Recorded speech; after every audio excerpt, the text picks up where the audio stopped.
I was gonna say, hey, we actually made 2 episodes in 1 month, but today's actually August, so I guess that doesn't count.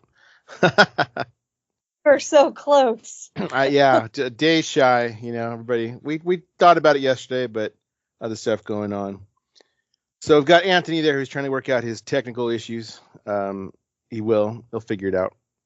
Restart, replug, just unplug and talk into the computer. Something, he'll figure it out. But anyway, I just got back, a few days ago from Comic-Con.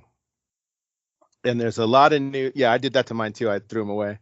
A lot of news coming out of Comic-Con, right? So first of all, let me say I was there at Comic-Con for all 4 days of Comic-Con. I stayed down there. Now, I've said this before, maybe even on this podcast, but I know on the other one that I do too. Comic-Con is not what you think. So everybody sees this like, oh my God, they have Marvel and, Robert Downey Jr. is going to play Doom and all this. I saw that on the news too. Like, what people don't get is that room where they make all those announcements has 6,500 seats, and there's 130,000 people that attend Comic-Con. So it's actually a very small portion that are in the room, and it takes dedication because they pass out wristbands then to get into that for the next day, the day before. They pass out wristbands at 7:30 the night before, and you have to be back at 7 a.m. or 7:30 a.m. the day of to basically camp out in your seat. And people start even before that. So if they're going to pass them out at 6:30, you literally have people that are lining up the entire day. Not my thing. Completely not my thing. I do not want to sit there for the better part of 24, if not more hours for an hour and a half panel. Now, cool stuff was announced and there was a lot of stars, but my time can be spent doing a bunch of other stuff. So as I tell you about Comic-Con and stuff that I saw and did, that's not a part of it. And then the stuff offsite too. Like we're watching the news down there in the morning, we're getting ready, and they're talking about all the offsite stuff that they have, like Hulu's stuff, and FX had some stuff. And even that, they're typical 4 to 5 hour waits to do that stuff. I just don't want to do that because it's in the sun. It was about 70% humidity in San Diego, only about 80 degrees, but it was 70% humidity. That's just not fun to me. And if people want to do it, be my guest. Completely be my guest. It's not what I want to do. So I was doing some other stuff. Now, being, a Disney-based podcast, I'm talking about Comic-Con, but remember how much Disney owns. So Disney had a publishing booth, right, for Disney Books. And then the ABC, Hulu booth, like they had that. Their presence was felt more there by that. Disney also owns Marvel, whose booth was a little bit different this year. Disney also owns Star Wars, who had a small booth there. And I just found this out. Apparently Disney owns, not at me if you know this, Anthony, Disney owns Viz Media, the anime company. Did you know that? Or they have a stake in it? Yeah, my brother had told me that. I wasn't sure about that, but somehow he saw something that made mention of Disney has a stake in that, or they're the distributor. I have no idea, but I'll look into that in a minute. And then, of course, even Doctor Who, right? There's the exclusive stuff with Doctor Who. So 130,000 people over 4 days. I took a couple of days to just walk the floor just to see the sellers, what they were selling.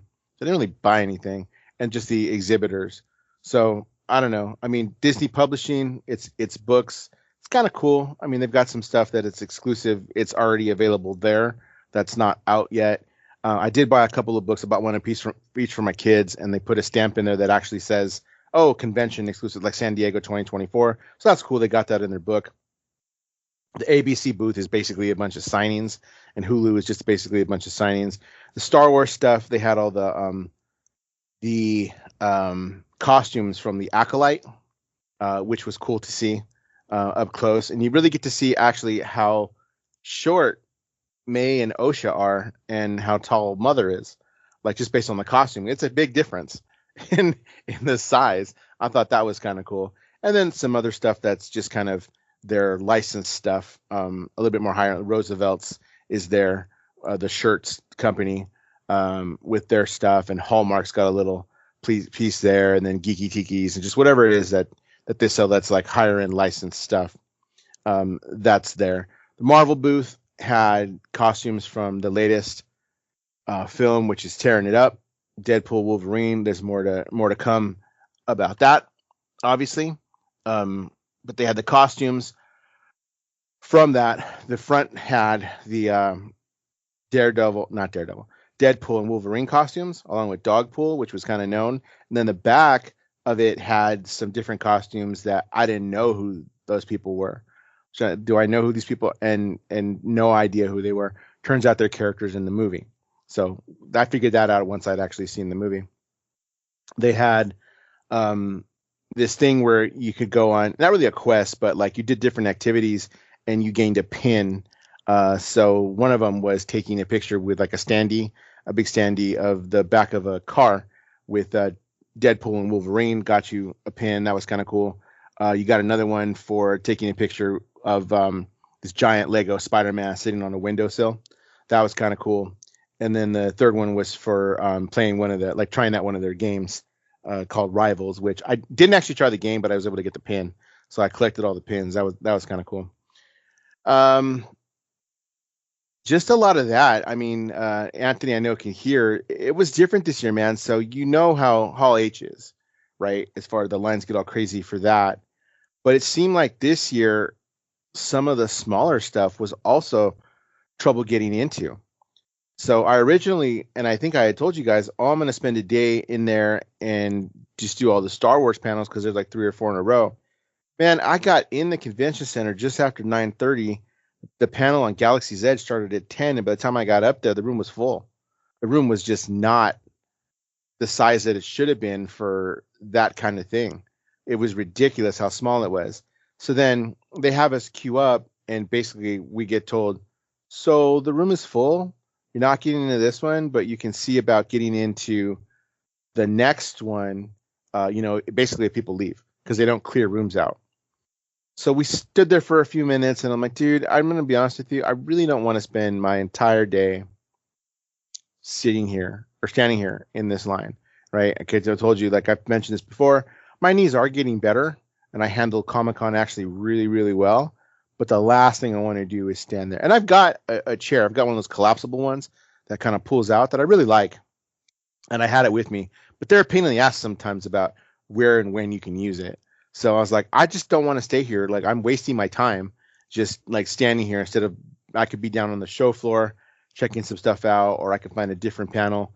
So, I mean, I left. I didn't see any of the Star Wars stuff because it was like, I can't get in the freaking room.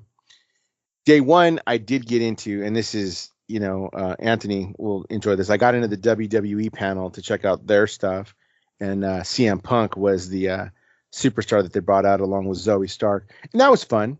There was a line for that, and I managed to get in, and my buddies.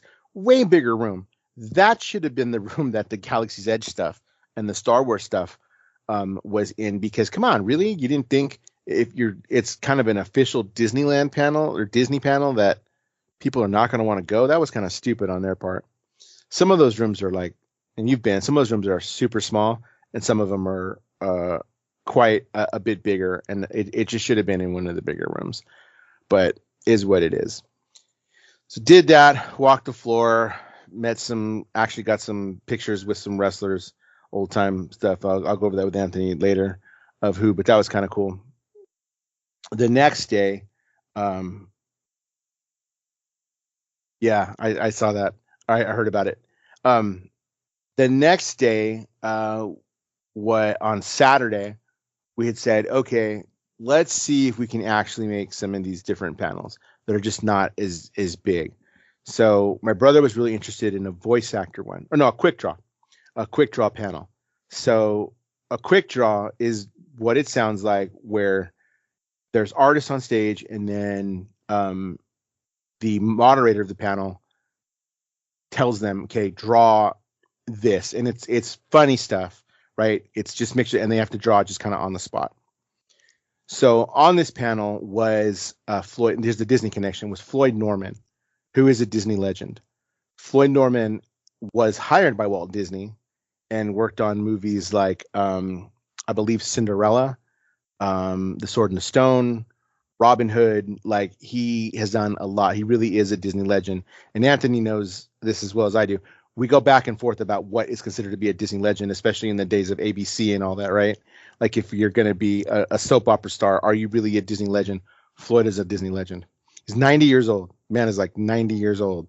And he's up there, doing his little sketches. And it was kind of interesting because he has a different style of quick style art than the other two gentlemen who were on the stage, who were just as accomplished as far as the things that they've done. But it was kind of cool. So one of them was, they gave him two characters and they said, okay, what would the offspring of SpongeBob and Ursula look like? And the characters are picked randomly from the audience.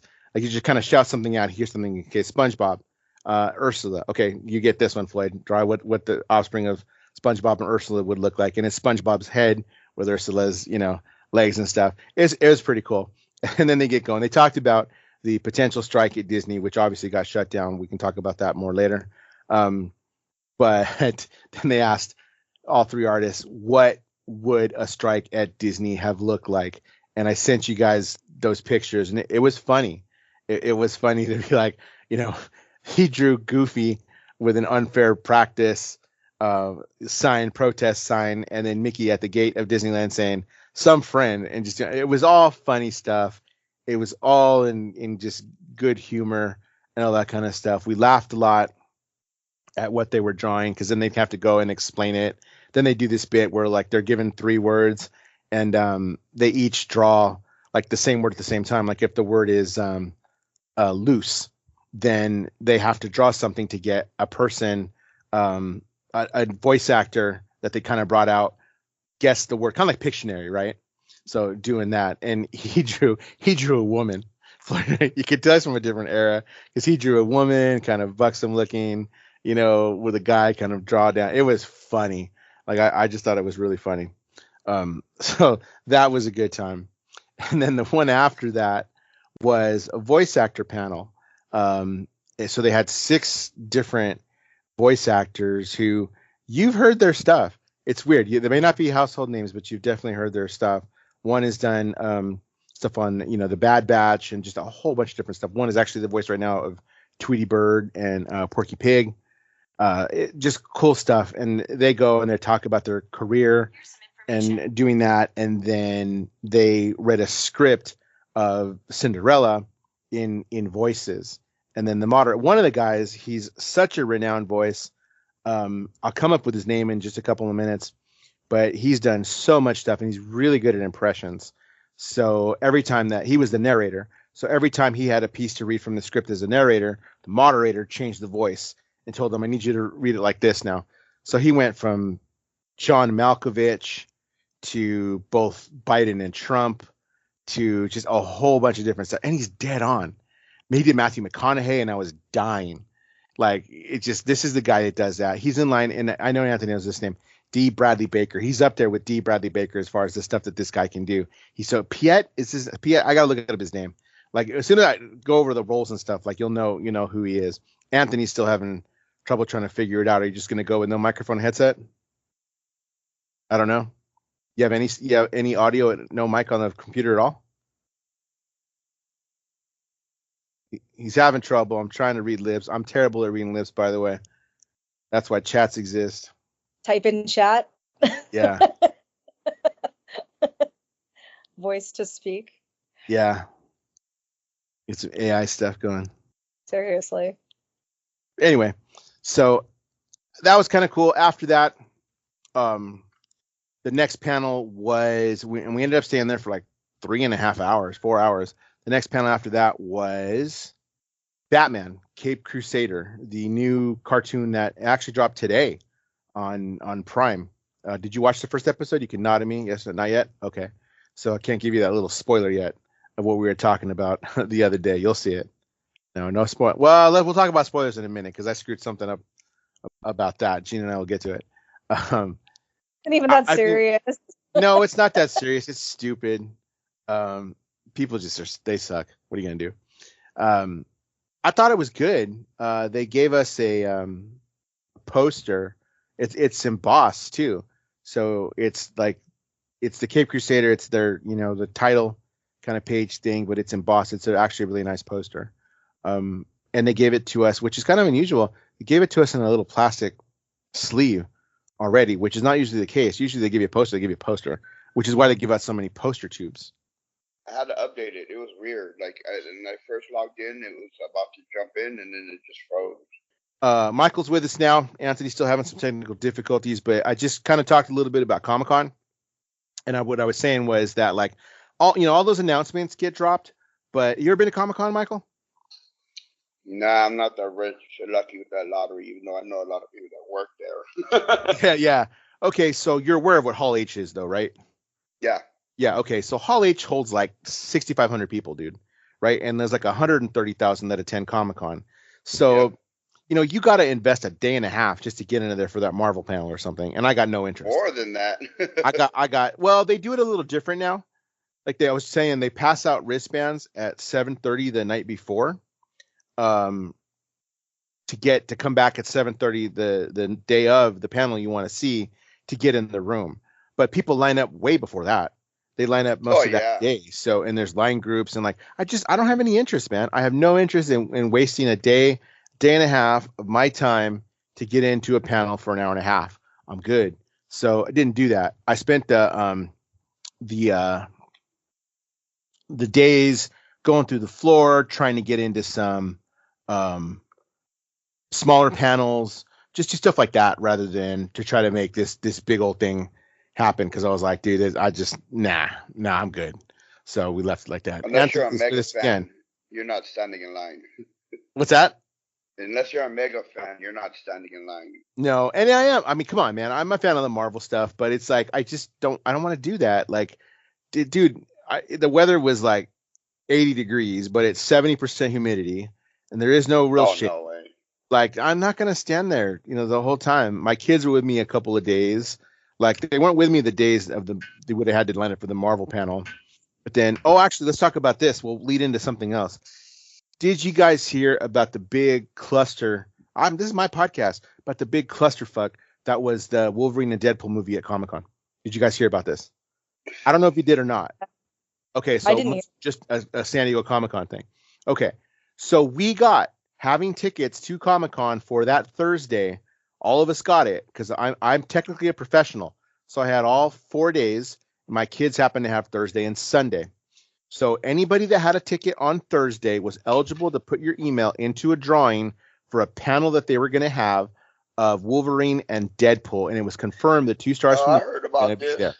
Okay. So it was confirmed that the 2 stars were going to be there. And they said, we're going to do this one different. We're going to clear out Hall H, and only people that got the email plus one guest, if you signed up to bring a guest, are the only ones that can come in. So we're like, okay, put it in. It's a lottery. That's kind of fair, right? I kind of think Comic-Con in general should go this route. They should be doing that. Ooh, Anthony, I saw your screen flicker blue. Can you hear me? We can hear you. Somehow Anthony has returned. Anyway. How's my audio? Can you hear me fine before we just fine. Continue? It's just fine. Okay, yeah. Good. You're good. Yes. So those emails went out, didn't get one, not hurt by it, knew it was a long shot anyway, right? Again, 130,000 people, room on 6,500. So no big deal. Went on about my day, find out later from all the posts in different groups that people were screenshotting the confirmation and just showing that. Comic-Con security started checking names, but it got overwhelming for them and they just stopped and just ended up looking at the confirmation. Now, mind you, tons of people, it had to be hundreds of people, had screenshots of it and just went in like that. So people that legitimately won the lottery could not get in. Like, that's freaking dirty. That's dirty. It should have been attached to, if you're sending it to me, you know my email and you know what my name is, you know what my badge stuff is going to be. It should have been active on the badge. You have the technology to do that, to make it active on the badge. So you could have said, "Okay, I got one, and here's my plus one." Because if my kids got in, right, I was going to be their plus one, and then if I got in, well, then I'm going to be honest with you. Had any of us gotten in, I would have either been the one that got it or the plus one. That's just the way that one of my kids would have been like that. Maybe if my brother had won, maybe my daughter would have been the one to see it. No one knew it was going to happen, just that it was a Q&A panel and that the 2 stars were going to be there. Then it kind of starts to leak out. You know what? The timing is longer than it should be. I wonder if they're going to show the movie, and they did. They showed the movie. Was this all before or after the they had announced that panel was happening? This was after. Remember, that panel was like a sudden thing, right? Because it was a sudden thing. Big space in between. Right. There was nothing after 4 p.m. In Hall H on that Thursday. There was nothing after 4 p.m. So people thought that has to be something Wolverine and Deadpool. They just hadn't announced anything. Then they announced they are going to do it, but it's that you have to reserve the spot in, a lottery, which sounded good. I mean, that's the right idea for that many people, right? That sounds just fine. It wouldn't surprise me if they do something similar, if they move to something similar in later years with just Hall H in general. Like, that's what you kind of should be doing to keep it fair and equitable, but that's going to be an unpopular opinion. And then the drone show happened. As soon as the panel ended, there was that drone show over Petco, which I was already back in my hotel room. And the weird thing is I hadn't been in the hotel room that long. If I'd have still been down there, I would have seen the drone show that anybody can see, obviously, because it's over Petco Park. But that's what they did. So the Deadpool stuff and Wolverine stuff was ridiculous at Comic-Con this year. I mean, it was everywhere because it's such a big thing right now, which will lead us into other stuff, I guess, unless you want to know anything else about Comic-Con. So kind of went over, just what I did, but that's the big stuff coming out of Comic-Con was Deadpool and Wolverine was huge this year. I saw more Deadpools and Wolverines than any other costume. For last year, it was Barbie. Right, just because that was the big thing for the summer, so it was there. So the movie itself, has anybody seen besides me seen Wolverine and Deadpool? No, but I mean the clips of it are all online. I mean, even the director himself is posting clips of it, so it's like, well, I think everybody's going to see the movie online at some point. Right. So it is actually really good. There are a lot of cameos in it, which I won't mention here. I won't give you that spoiler. We'll talk about spoilers again in a minute. But as if every single one of those cameos hasn't been spoiled online already. Well, if you watch, especially as soon as they brought every single one of them on stage. On stage, right? Yeah. But people still get butthurt about. There was no F's given by Disney and Marvel at that point. They were like, no. Well, here's all the cameos. If you haven't seen the movie, oh effing well. Right. And I didn't watch all of those, not because I am opposed to that. I just didn't. Like sometimes I'm just I don't want to watch it right now, and it slips. So the movie was actually really good. It's amazing what they get away with in an R-rated Disney movie, because it was there was some violence. It wasn't gory, bloody violence. Yeah, it kind of was, but it wasn't like the grossest thing I've ever seen out of an R-rated movie. And then the language, of course, was suggestive and definitely crude, but the story itself was good. And the only thing, well, you've seen the cameos, so you know that what I'll say is that this movie ties together all of the Marvel stuff from Fox is what it does. It ties in all of the Marvel stuff from Fox. That's going to exclude Spider-Man, who's Sony, right? But all like the X-Men and all that stuff, everything that's done previous to the MCU is all tied into this movie in a way that works. So that's the part that was freaking cool. So you'll enjoy it. You'll enjoy it, but it's definitely not a kid's movie. I took my 18-year-old daughter. I offered to take my 15-year-old son, but he was like, nah, it's not really my thing. He's not into it too much. So he's like, it's not a big deal. He's 15. No, I wouldn't be. He can handle it, And I did see props to the parents that I did see there, because I went and down the aisle from me, it wasn't too packed because I went to a 10 a.m. show just this last Monday. Monday? Yeah, whatever day it was. They were there with their kids who had to be, I don't know, 14 to 16. So they were sitting there watching the movie with their kids. It's not really, I wouldn't call it a family movie, but it is a Marvel movie. and come on, really? Like, your kids are old enough to understand the jokes. They just are, even though they're kind of dirty and crude. But it's cool. So it's done. The next day. So real quick, go ahead. Deadpool Wolverine is either already has or is poised to become the highest grossing R-rated movie ever. I don't doubt it. What's it right now? The Hangover? No.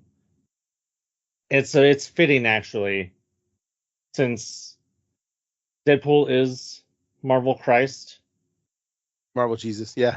Marvel Jesus. Yeah. The previous record holder is Passion of the Christ. That's funny.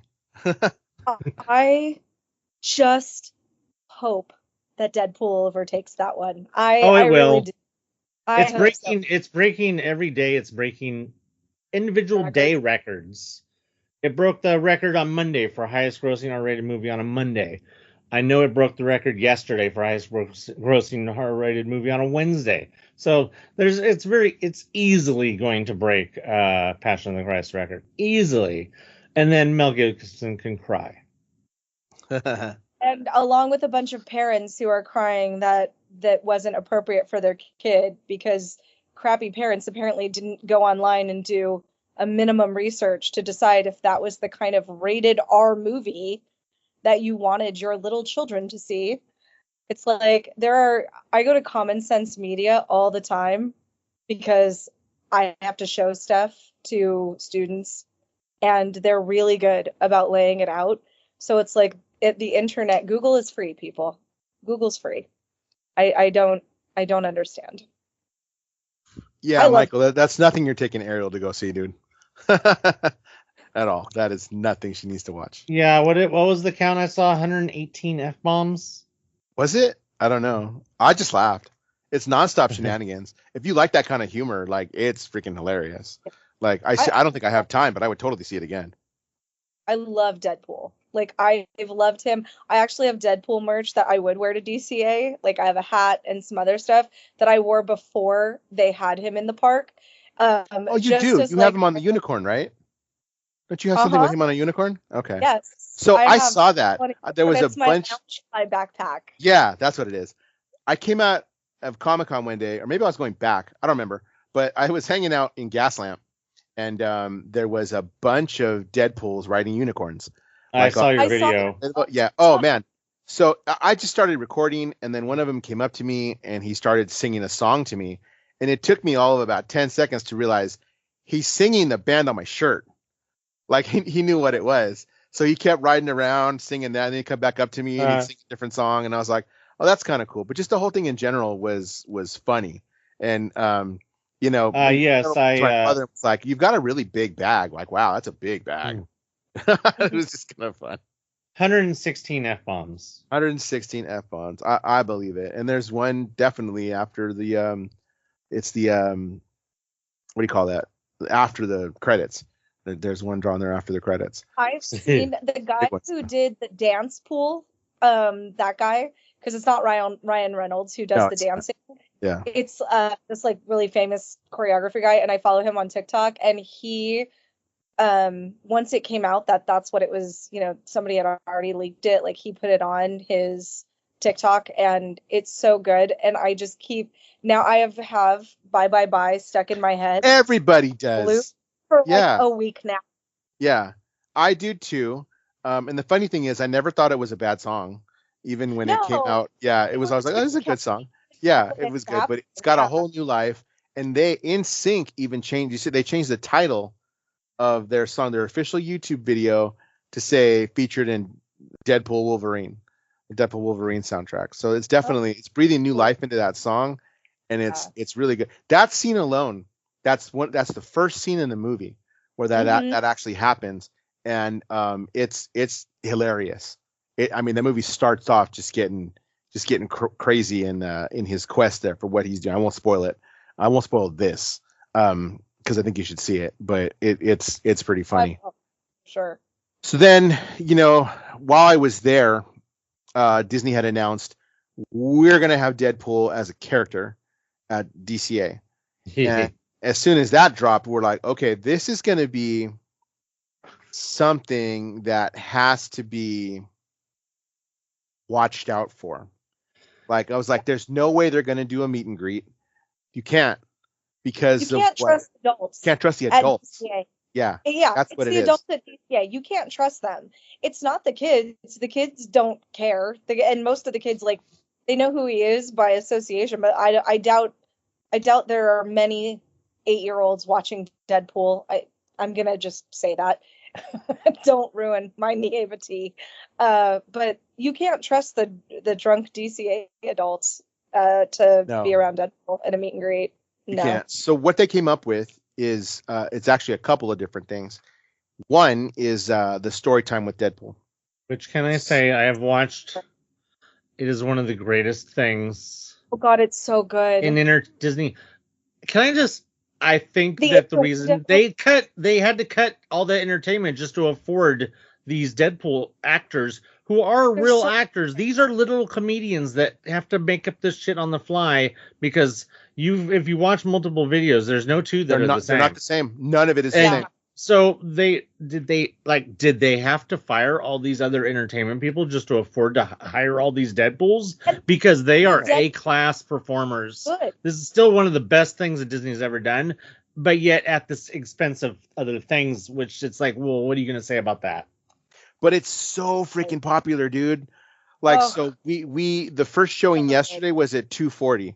So I went yesterday or 2 days ago was my birthday. Happy birthday to me. But we went and we're like, oh, let's do the Haunted Mansion thing, which we'll talk about in a little bit. But then we said, let's also see Deadpool. So we looked at the show times because I knew I was going to get there in the morning to do the Haunted Mansion thing with the 7 a.m. queue. We'll talk about that again later. But it said 2:40 show. Okay. About 1:30, we said, we were Disneyland. Let's start heading over there. So we get there like just after 2. There's already people there. So they have it next to the Hyperion where you used to queue up for all the shows over there. Okay. So I've been wondering where it was. The seat that he sits in, right, the chair is towards that back wall. And then they have it roped off, and then they have a big box taped off, like a big square taped off. And if you're inside the square, you have to sit down. You have to be sitting down. Anywhere outside of the square, you can stand up. But you have to be sitting down inside the square, which is cool. And at the same time, it sucks because what they do is they have the rope up further than they need it to be. And then when they drop it, they say, now you can scoot up. That's when everybody tries to like maneuver their way in there and just make it more cramped than it needed to be when we were just sitting there very comfortably waiting before. So I sat down for that day, but I don't think I would do it again. I think I would just be along the tape line on the side or in the back to get a better view. Because I got video of it, which hopefully you've seen, right? And I think the video is pretty good. But my brother got awesome pictures because he was standing up right at the line. So I was like, okay, now I know what to do. But we got the story, Beauty Pool and the Wolverbeast. And there's 3. Mm-hmm. There's 3 different stories you can get. It's that one. It is Little Red Riding Pool. And what's the other one, Gina? I can't remember what it is. I don't remember. The only 2 that I've seen are Little Red Riding Pool and Cinder Pool. Cinder Pool. That's the other one. Yeah. That's right. So one of them, 2 different versions of the Beauty and the Beast one. Yeah. So it's like that's why you could get multiple versions of the same one. That's what's so great. If you the jokes are dependent upon what the improv is saying. Yeah, because it is improv because it's whatever the audience is doing and how they're doing it. Because I've seen that too. I've seen one where he comes out with glasses and puts them on, and then mine he tried to turn on the little light and he said, "Okay, that's not real," and then moves on to do whatever he was doing. So it's definitely, and then they react to whatever the crowd is actually doing and what they're saying when he asks for crowd interaction and stuff. So it's super freaking cool, and it's been immensely popular. So didn't know if you noticed this, but he doesn't have guns. No, he has chimichangas. His chimichangas, in his holster. They're baguettes. Yes, I was just going to say that. Oh, really? In France, because the French one, because French happens first. France happens first in time. Yeah. Theirs debuted first. Mm-hmm. Because theirs opened first, obviously. And the baguettes was great. Now, I'm going to make an assumption that I don't know if it's correct or not, that the Deadpool's for story time and the Deadpools that come out on top are two different people? I don't know, because I don't know I'm if gonna they would. assume yes, just because of the How complexity much of the do costume and how hot it's gonna be. How much do the ones that come out on top talk? Okay, so I'll get to that because I actually have video of that too that I haven't posted. I also had heard and saw that they do interactions with some of the other Marvel characters at some of the other Marvel shows that go on. One being the dance party with Peter Quill, and the other one being Avengers. I've seen a video Assemble. of that, and the other I've one seen being the video. Avengers Assemble. I've Which seen one? a video of the dance party one. Right. Okay. Now I'm not sure if they do it with Spider-Man or not. I'm gonna assume my daughter said she thought she saw something, but I have not, and that's crossing over.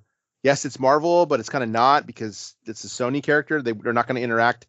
Well, they may interact in movies because of the deal with Sony, but I don't think that's happening yet. So I did see the one for Avengers Assemble, and the Deadpool character came out kind of as the first thing, and then kind of when he saw the show start, because it starts with some villains, then he kind of saw him and he kind of ran away. He kind of went backstage off the side. And then at the end, after Black Panther and what is, oh my God, the redhead, what's her freaking name? It's gone. The Avenger. Natasha? What is her name? Natasha. Yeah. After Black Panther and Natasha take care of business, they leave kind of stage, and Deadpool comes out again to kind of finish off the guys because the guys kind of come to and wake up. He takes them out again, has an interaction with Wolverine who comes out, and then he and Wolverine leave, and that's when Black Panther and Natasha come back and finish, like taking the bad guys out. Like, because they had done something else, come back, take them out. So there's no interaction with them necessarily there, but there is with the Peter Quill one. So that's the next one that I'm going to check out. The next time that I go, which actually may be tomorrow night, I'll see if I can maybe catch the Last Dance Party to see if I can see an interaction there. But and again, they're all things that are set up. Does he interact every time, or is it a random?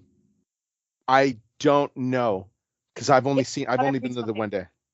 I know it's not every time with the dance thing because I was watching somebody live streaming and they went to the dance party specifically because they were trying to look for Deadpool to come and he never showed up. So I think it's for that it's random. I kind of think that the only like actual planned event is the story time with Deadpool.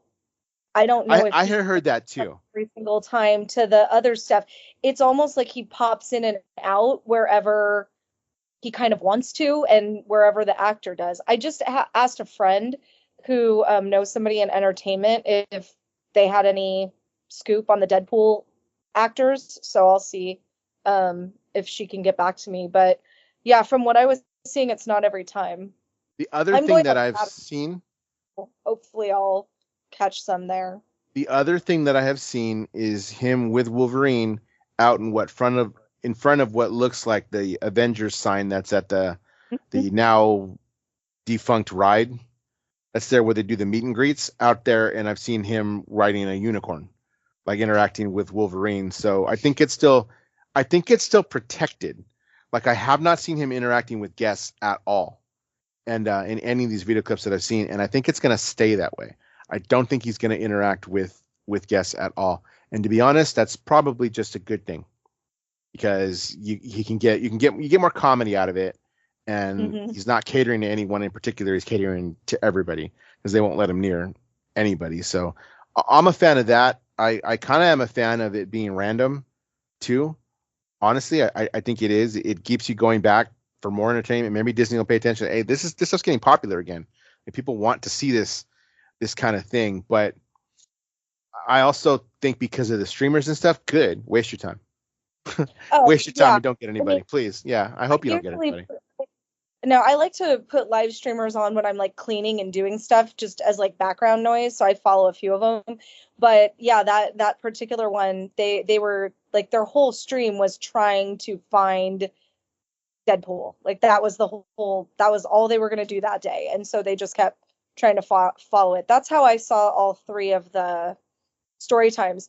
And there are some clips online of like people like yelling at him and like, I love you and stuff. And the actor is so quick. And like one time in one of them, somebody yells at him and he's like, well, you ruined it for everyone now.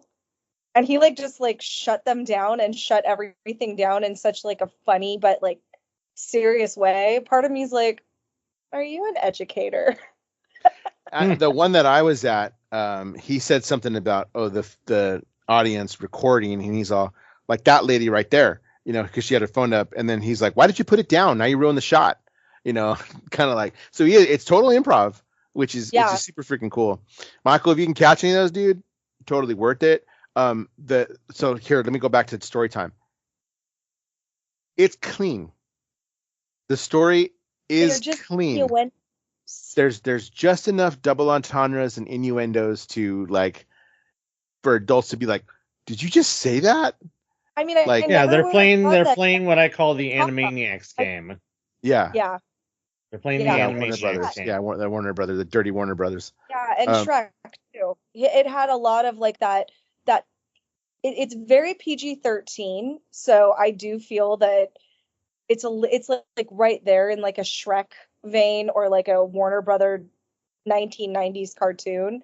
But like when he's talking about being on the top bunk and Wolverine being on the bottom bunk, and it's really well done. Like it's well, so and then the ending of what he said to the one that I was at, a slight spoiler, but you can watch my video on TikTok. He said something like, so I guess the moral of the story, kids, is don't open the door for strangers because it could be an evil enchantress who just wants to come inside. And then he puts his head down in that way that shows you like, I just made a joke. Yes. And that's when all the adults went, oh my God. And all the kids were like, okay, don't answer the door for strangers. Like, yeah, it was good. And body language too, right? It was body language because he said it. He's got the little book, and then he kind of looks around quick, puts his head down. Gotcha. Like just said that, and everybody's like, Disney allow that? Yeah, they're really good. They're really good. Yeah. And that's all. It's a clean joke.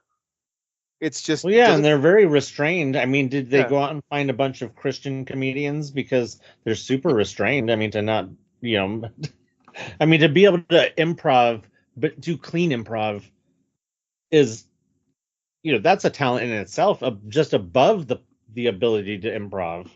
Yeah. So all the hype right now of they're TV actors. Wolverine, that's what it is. They hired TV comedians. Yeah. All the hype is very real. And I'm going to be honest with you right now. I feel it's deserved because it is that freaking good. Both the film and what they're doing in the parks with those characters is really, really freaking good.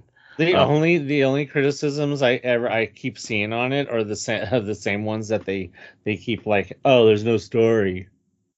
It's the same one. It's just like when we were talking about Acolyte, that was with the they don't know how to write. Like it's like that. It's like that's the go-to now if you don't have a criticism for something. It's the writing. There's no story. So it's weird. I was talking to my brother actually down in San Diego when we were back in the room. And he was actually telling me because he enjoyed Acolyte too. He's like, they need a second season. Like he's of our opinion. Have you seen stuff now? Because he said he has. He's seeing stuff now where it's like people are admitting, okay, this was a good show. Like it took time for it to sink in for some people or some actual reviewers to be like, damn, this was a good show. This really challenged a lot of what we're saying. I haven't seen a whole lot, but I'm not looking for it. He's like, dude, he's like literally my brother. Just search Acolyte and you're going to see all this stuff come up about how people are now like, hey, you know what? Actually, this was a pretty good show. Like now that it's had time to sink in and you see the ramifications for the Star Wars universe at large. I don't know. I think I haven't seen it. He said that I've been seeing more and more positive articles. I think that people that like things that were afraid to say things because the stupid people would jump into their mentions and be like, well, you're wrong, have become more emboldened lately because of certain events in our country. Yeah. Where I think certain people have started to take back their power, whereas, just simply by calling people weird. has given a power that hasn't been seen in a while for certain people to be like, you know what, I don't care what you have to say anymore. I like this thing, and if you don't like that, then well, you know what? F you. You're weird. And it has made the difference, because now the people who were like, well, I'm not going to say anything about the Acolyte that I like it, because A, that's not really what we do. When we like things, we don't go out there and say, we like it, because that's what, we're not them. We hate it. Yeah, that's a much the louder difference voice. It's the silent majority. Exactly. That's because when we like things, we just continue to consume it. And if we are asked, we say we like it. But now there's a need to take back what is ours and proclaim we like it, because we have to. If we want to have Acolyte Season 2, we have to open up and say what we want. And tell those people, you're weird. Stop being weird. We're going to like this thing, whether you like it or not. So you could either just keep yelling into the void, or you could just move on to the next thing, which they did. As soon as the Olympics opening ceremony started, all of the stupid people forgot about the Acolyte and moved on to a whole new thing. So now people are allowed to say that they like the Acolyte, with only a few of the stupid people trickling in who either have not seen the Olympic ceremony stuff, or just bored by it already, and they're just back to their hating the Acolyte, because there's people whose whole identity is hating the Acolyte. So that's why you need there's some Instagram accounts I could call out. So you need to have people who have the ability and the reach to make it their identity that they love the Acolyte, so that way Lucasfilm and Disney sees that people like the Acolyte, so we can get more Acolyte. And that goes for everything. That goes for anything that, people want to, there's no doubt that Deadpool Wolverine's a hit. Disney doesn't need to be convinced that that's a hit, because they see it. They see the money. Yeah. Oh yeah. Things that are on Disney Plus and things like that, they need to be convinced. There was enough people who said, I like Andor, because there was a lot of people that did really like Andor. So that's why we got Andor season 2. So like we talked about last time. And it's not even confirmed that we're not getting a season 2 of The Acolyte. There's literally been no word. No. Yeah. Which is not uncommon. Is not uncommon as they figure out what their next move is going to be. So I find it weird. I understand why, but I find it weird that people will go through and rate an episode.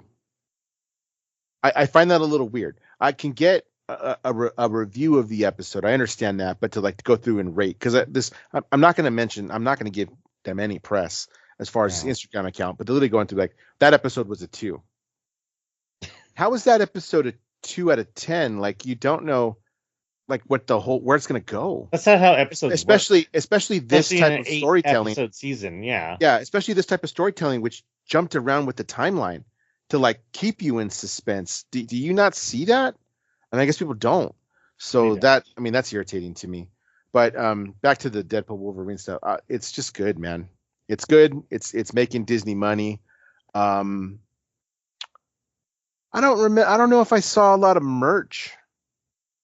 I wasn't looking for it either.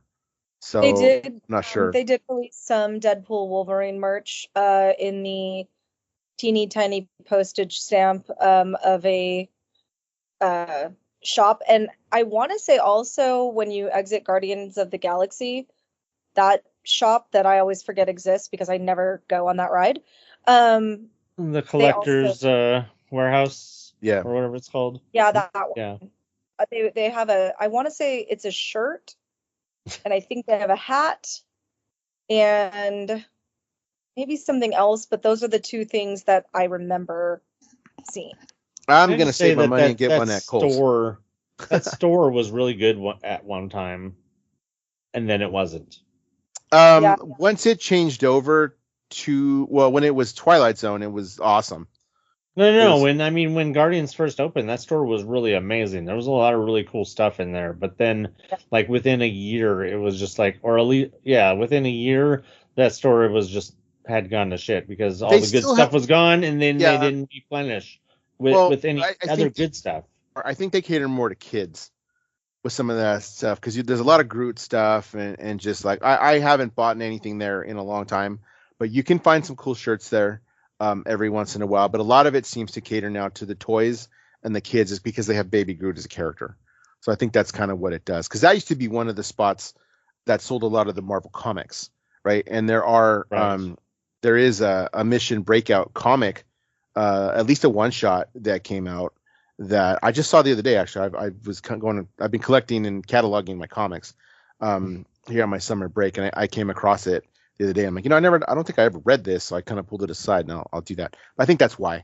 I think it's because they're starting to cater to that bit. But other stuff. Anything else? Wolverine, Deadpool? Because otherwise, I'm going to move on to what else we did. Because there was a lot. I my birthday, I did, and then Gina was there the day before. I don't know what you did, but I did and saw a lot. I'll get to it. Hey, I didn't have audio when this started. I was going to start the podcast same as we did last time with a happy birthday for Dan, but I didn't get to. So okay, I'll take that. Yeah, I'll take that. So speaking of birthday, go ahead. Oh yeah, I was going to say that probably the same thing you did. The only thing that I really did on Monday that was, that was new and fresh and exciting was I got a virtual queue to the Haunted Mansion holiday reopening. Right. And we'll talk about that in just a second, how that works. But let me say that I didn't think anything of it until my brother said something to me. He's like, dude, this is crazy because we're here on your birthday at the end of July, gonna ride Haunted Mansion Holiday. He's like, let me take your picture in front of it because really, when are we ever gonna see that again? I was like, you are right. Take my picture. Yeah. I didn't even think of that until you said it, until you were mentioned. I'm like, what? What? Yeah, that's true. I'm like, what the hell? Why is it? It's July. No. And guess what? That's also the day they dropped all the merch. That's the day they dropped all the Halloween merch. Yeah. Because saw my video of it, right? I put it on TikTok. I've seen a couple people's videos already. So you can see the different stuff. But I was talking to a cast member because I bought a shirt. And she said, oh, yeah, we just put that out this morning. It all dropped on that Tuesday. Like they're in full, like the stuff that it's not decorated for Halloween yet, but it's coming. It's coming. Stuff. They on Monday, they also dropped a couple of things that went like that. Those ugly candy corn ears. They're different this year in that they're white instead of black. I don't know. I don't like candy corn, but those ears sold out in like maybe 2 hours on Monday morning. I was told by a CM. They were everywhere on Tuesday. Well, on Monday they were gone because they only put so many out. And then something that dropped that is getting overshadowed is they redid a whole villains line. So there is a ton of new villains merch, specifically at the shop next to Pirates, between the pirate shop and the Jack Skellington Haunted Mansion. There's like that where Jack and Sally do a meet and greet. They dropped a whole bunch of stuff there too. So when I was there on Monday, that was out. And the Haunted Mansion, they have new merch for that, specifically clothes. Someone might have a new sweater. I do have a Haunted Mansion sweater. Yeah, it's really nice. Well, the anniversary is next week, and it's what is it? Not 65. 55? 55, right? 69. Big one, but I can't remember. It's a big one. It's because it was 1969. So I can't do math. This podcast does math better than the other podcast, but I don't know the number. I want to say it's 55. But they released it'd be 55. Really nice sweaters. Like I looked at the women's clothes instead of the guys' clothes because I wasn't really paying attention to what the guys have. But for women, if you prefer that, they have like outfits. They have dress, they have skirt, they have like, I would say it's clothes that you could get away with on like a business casual kind of job. So it wasn't just park stuff, which is new. Usually, Disney doesn't always do that. Very cool. So let's talk about the virtual queue. So last week too, they also dropped that the Haunted Mansion would open on July 29th. Because immediately that's when Pirates went down. Yeah, that probably has something to do with it, but the ride is done and the queue is not yet done. So they went to a virtual queue thing, which we already knew. We already knew they were going to go to a virtual queue, and we're told it's just because the line is not done and will not be done anytime soon. It's still walled up where the Madame Leota shop is going to be. So no word on that yet, but they drop times for the virtual queue at 2 times. They drop it at 7 a.m. and they drop it again at noon. So before we get into it, and then Gina's got a tale first, and then I got a different one. I have not heard that they haven't been able to allow people in. It's not like Rise, where Rise was you get a time and good luck, you might get on. That has not been the case with the Haunted Mansion. The 7 a.m. one I have heard does sometimes take a little bit of time to quote unquote sell out. But it does. And then everybody that I have seen and post anything online has done the noon one, has said that they've been able to get in even as late as like 5:30. They've been able to get on. So again, with the virtual queue, you do not have to be in park, but you have to have a reservation for Disney the day of to do it at 7. And then you just have to be in park at either park with a park hopper pass or magic key to do the one at noon. That's how it actually works. And you cannot do it twice, much like Rise. You can't do it twice in a day. You want to do it once based on your pass. So how did yours work out? I was on right away because I know virtual queues. The history of them is that they sell out in 3 seconds. So I have a knack for it. I've gotten pretty lucky every time I've tried. So yeah, I happen to get really lucky. And so I got on, and as soon as at 6, my trick is this. I go on at like 5 minutes before you're supposed to, like before it drops, and I confirm my party. So that's ready to go, which is helpful if you have a lot of people tied to your tickets and stuff. And then at 6:59, I start refreshing. I don't wait till 7 o'clock. At 6:59, I'm refreshing. Just keep continuously refreshing. And then as soon as it pops up, there you go. And this is nothing that every vlogger under the sun hasn't put out there. I did my research on all the little vlogging people from Rise of the Resistance. And so, because my husband wanted to ride Rise, and I was like, I'm not even kidding you. I think I watched every video, so I knew what to do. But anyway, I got on, and I got group 21. It was so fast. And my first thought was, well, I guess I'm rope dropping, even if I didn't want to. So yeah. And when I got there was no line. There wasn't even a holding tank. I literally walked in. I did run into several vloggers. They were all doing their thing. A couple of them were talking crap. They're like, this line doesn't look any different. And I'm like, this is your whole job, and you didn't realize that they weren't changing the part that we see? I mean, that's not where it was going to be changed. Well, yes, but exactly. That's because some vloggers, it's dumb luck. They got where they are for dumb luck. But anyway, it was live streamers and vloggers as far as the eye can see. And I went by myself. I got on, and it was great. I took a bunch of video and sent it to Dan. I'm his videographer. He has a bigger following than I do on social media, so I sent it to him. And it was really nice. I think between Monday and Tuesday, they realized how many more people they could get through that ride, because I am convinced that they increased capacity between the day I went on Monday and the day Dan went on Tuesday. There was definitely more people the next day. So knowing how, again, knowing how it works from Rise, and we all remember that. Michael, remember people hanging out in front of the train station trying to get the signal for that? You remember all that?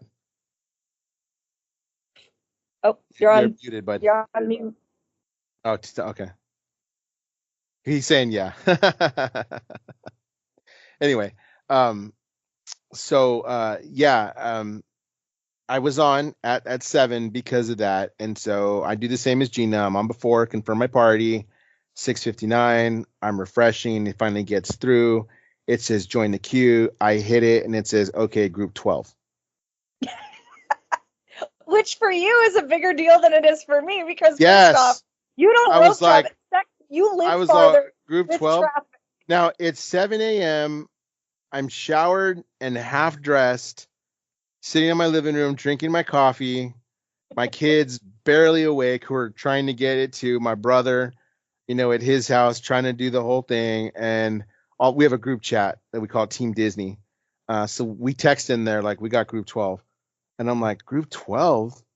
Dude, like, how do we? And so just so you know, when they call you, you have an hour to return. You have an hour to return. That's when they did it. Like, I get a little. It says that in your thing. So it says. So mine said you have until 8:52 to do your thing, and I was like, "Oh my God! It's 7 a.m. I live in the Inland Empire. I have to cross the county line from Riverside into Orange County at peak traffic time. Kids, get dressed. They'd already showered. I'm gonna get dressed. My brother's the one driving, so he's like, I guess I'm gonna shower real quick and I'll be over there." So he did. We hopped on the freeway, a couple of fast tracks later. We get to the park in record time. If you know us, you know where I park. There's no traffic over there. I had no trouble getting through security. I have very little trouble getting on the bus. In fact, I had to go to the restroom, so everybody else went ahead of me. Only part we came across was like, this is a little rough, was how long it took the bus to get to the park, and then the lines were a little bit longer than normal because they're redoing the planters or something outside in front of the park. They're boxed up right now too, so they're doing that. That took a little bit longer. So, man, we get in, and thank God my knees had survived Comic-Con and they're feeling good because I hightailed it over to the thing. Now I've heard they don't, but my daughter said, I opened my app, Dad, and I don't see the barcode anymore because we had just missed the time. So I screenshot them. I screenshot all the barcodes, and I went over there and I said, hey, can I still use this? She said, yeah. She looks at my thing and says, you have until 8:52. I said, okay, but it's past 8:52. By this time, it's like 9:02. I'm assuming like 10 minutes. And so she said, and then another who must have been her lead was like, you're fine. Go ahead and get in line. You have the barcode. Yeah, I got the barcode. Okay. So there's been some discrepancy. Has anybody actually heard that the barcode disappears? Because my daughter told me it disappeared, and I'm going to believe my daughter, but I've heard from other people that it does not disappear. If you didn't scan it, the barcode doesn't disappear. I was deep diving and hyperfixating on the comments section on some random Facebook post, as I do. And I did see that somebody said that the barcode disappears. Now, that was me. No, it was somebody else. It wasn't you. It was somebody else. It wasn't, I don't even know if you were on that thread, but it was, somebody did say that it wasn't you. And then I did watch, it wasn't your TikTok, but it was either a TikTok or an Instagram or a Facebook. It was something, but somebody said, screenshot your barcodes, because that way you can go back and use them after your time. Because when you had mentioned it, you said you'll thank me later. But somebody actually said, screenshot them so you can use them later. Like, they just laid it out there. Yeah, I didn't want to do that because this is what's going to happen, is I missed my time by 10 minutes.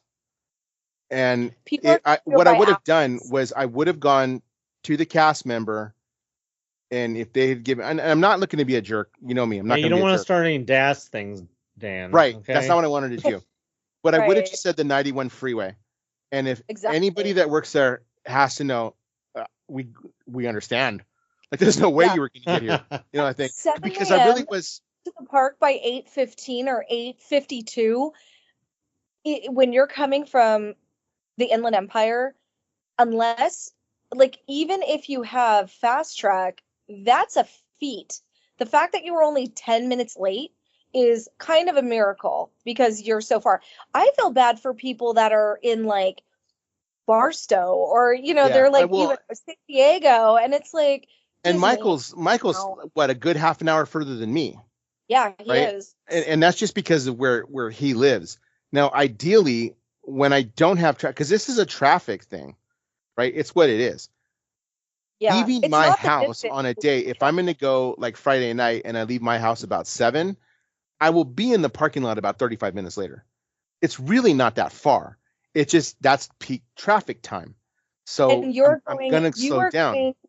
With traffic in the morning because people commute from the Inland Empire to Orange County or LA. Yeah. So had it been the other way, like had you needed to get there by 6 o'clock at night, you would have flown. You would have gotten there in 30 minutes. But in the morning, yeah.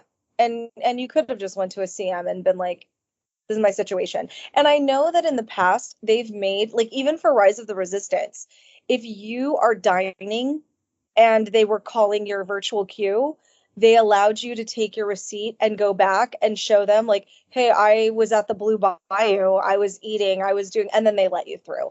Stuff really does happen. Yeah, and they understand. If they're giving me an hour to report, it means they actually called my time before the park opened.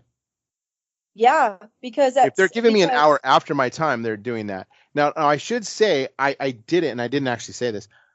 I did it that early thinking, okay, I'm going to get a group like Rise of the Resistance. And remind you, I went on the second day. So they're still trying to figure it out too. I'm thinking I'm going to get 40, I'm going to get 50, I'm going to get 60. Okay, cool. I ride about 10:30, 11. I can kind of wait out traffic over here, leave here about 8:30, because by the time I get going about 8:30, traffic's starting to die down because it's that morning rush. Everybody get work at 8 o'clock.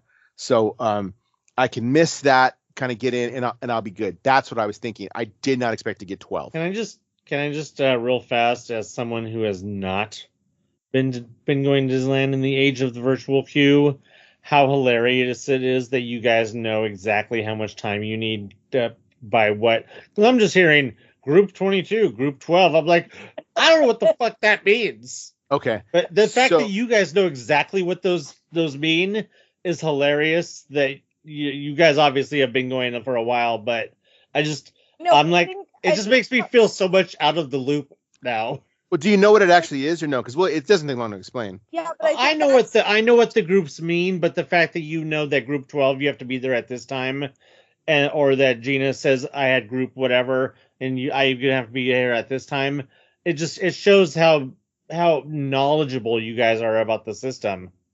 Well, that you guys know that by having a certain number you have to be there in this amount of time. We just kind of knew. We just kind of knew for Rise of the Resistance, if you got like group 120, you weren't riding. You were not getting on that day, right? Because of all the breakdowns, when it first opened. Yeah, you weren't getting on. That's what we knew. So you hoped to make one for Rise and be in like the 40s or the 60s, because it meant, okay, I'm going to get on sometime between like noon and 3. So you kind of play, especially if you're a key holder, you knew like it's going to be kind of between this time, and it just depended how fast it was going. So Rise prepared you for this moment. Rise prepared us for this moment, but what Rise did not prepare us was you over-prepared. How on a match is not breaking down. Yeah, you over-prepared. Because it's a continuous flow of capacity. Right. Rise of the Resistance was a virtual queue. Mickey and Minnie's Runaway Railway was a virtual queue.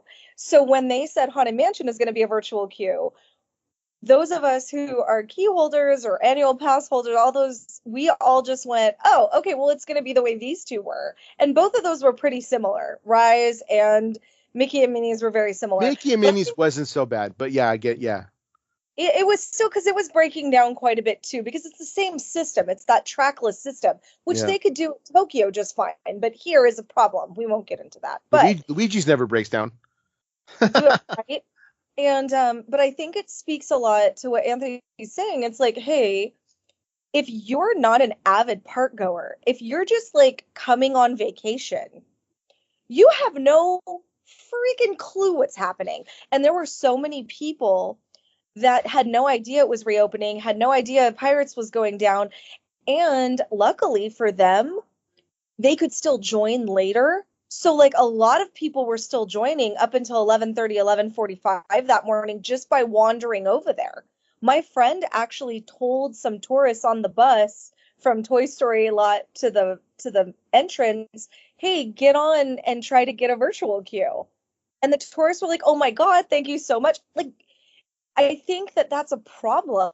If you're just going to try to enjoy Disney for the day, if you haven't done any research, this is why vloggers make money off their channels. It's because people have to do research to go to Disneyland. And in some ways, it's kind of sad.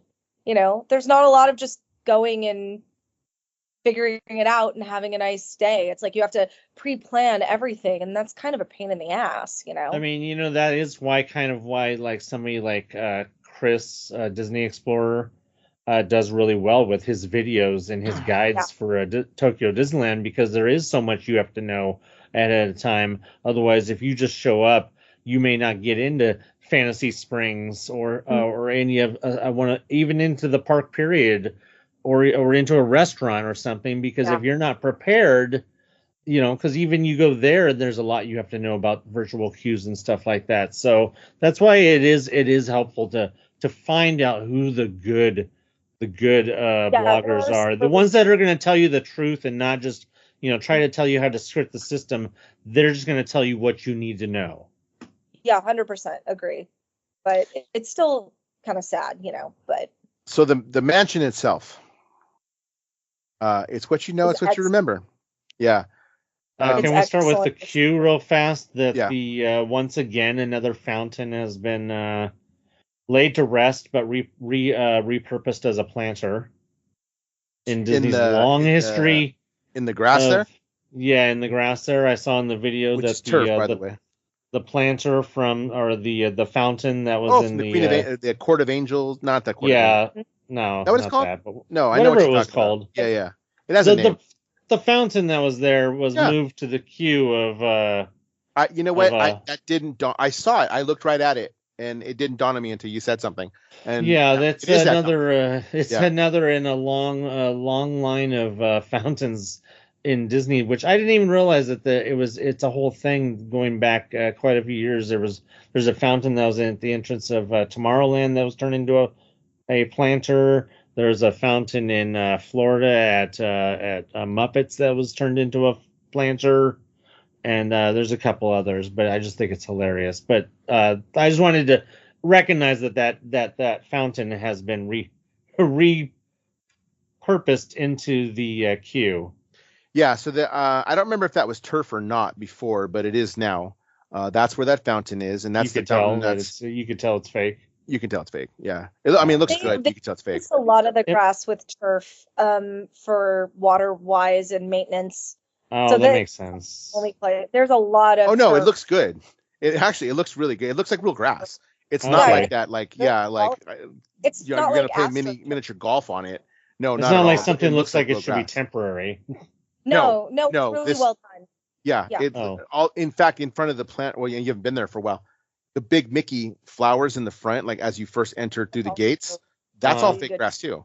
Oh, is it? I mean, that makes sense. And that makes it easier for grounds. People gave the last D23. People were going crazy because that's when they debuted it. They were so mad. Oh my God, the grass, dude, it looks good. And like, this is California, bro. Like, why wouldn't you want to save water? And it's always going to be green. Like it does. It's not AstroTurf. I'm not going to go to Home Depot and buy that. Like, this is like, it's quality stuff. It looks like grass. It looks like well-maintained grass. So I said this when they did that too. Mm-hmm.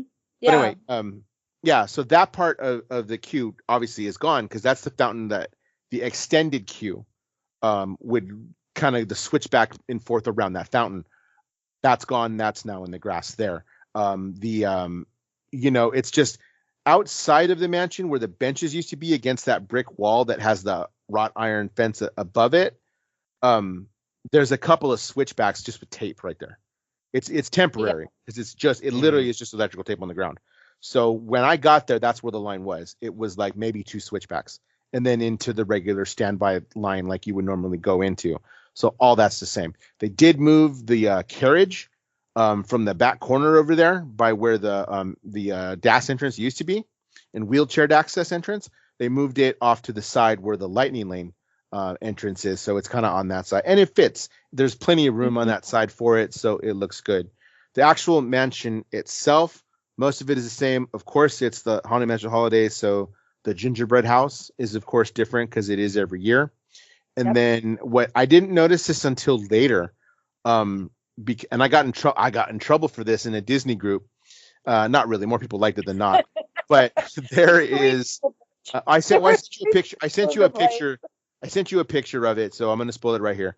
But there is a Jack in the Box now with Jack's head on it, right? Which I sent, and then realized that there's an Easter egg on there as well. But it was like, whoa, this is new. So I actually posted that to a Disney group and said, hey, those of you that have ridden already, how come we're not talking about this? Like, this is freaking cool. I just meant the fact that it looks cool.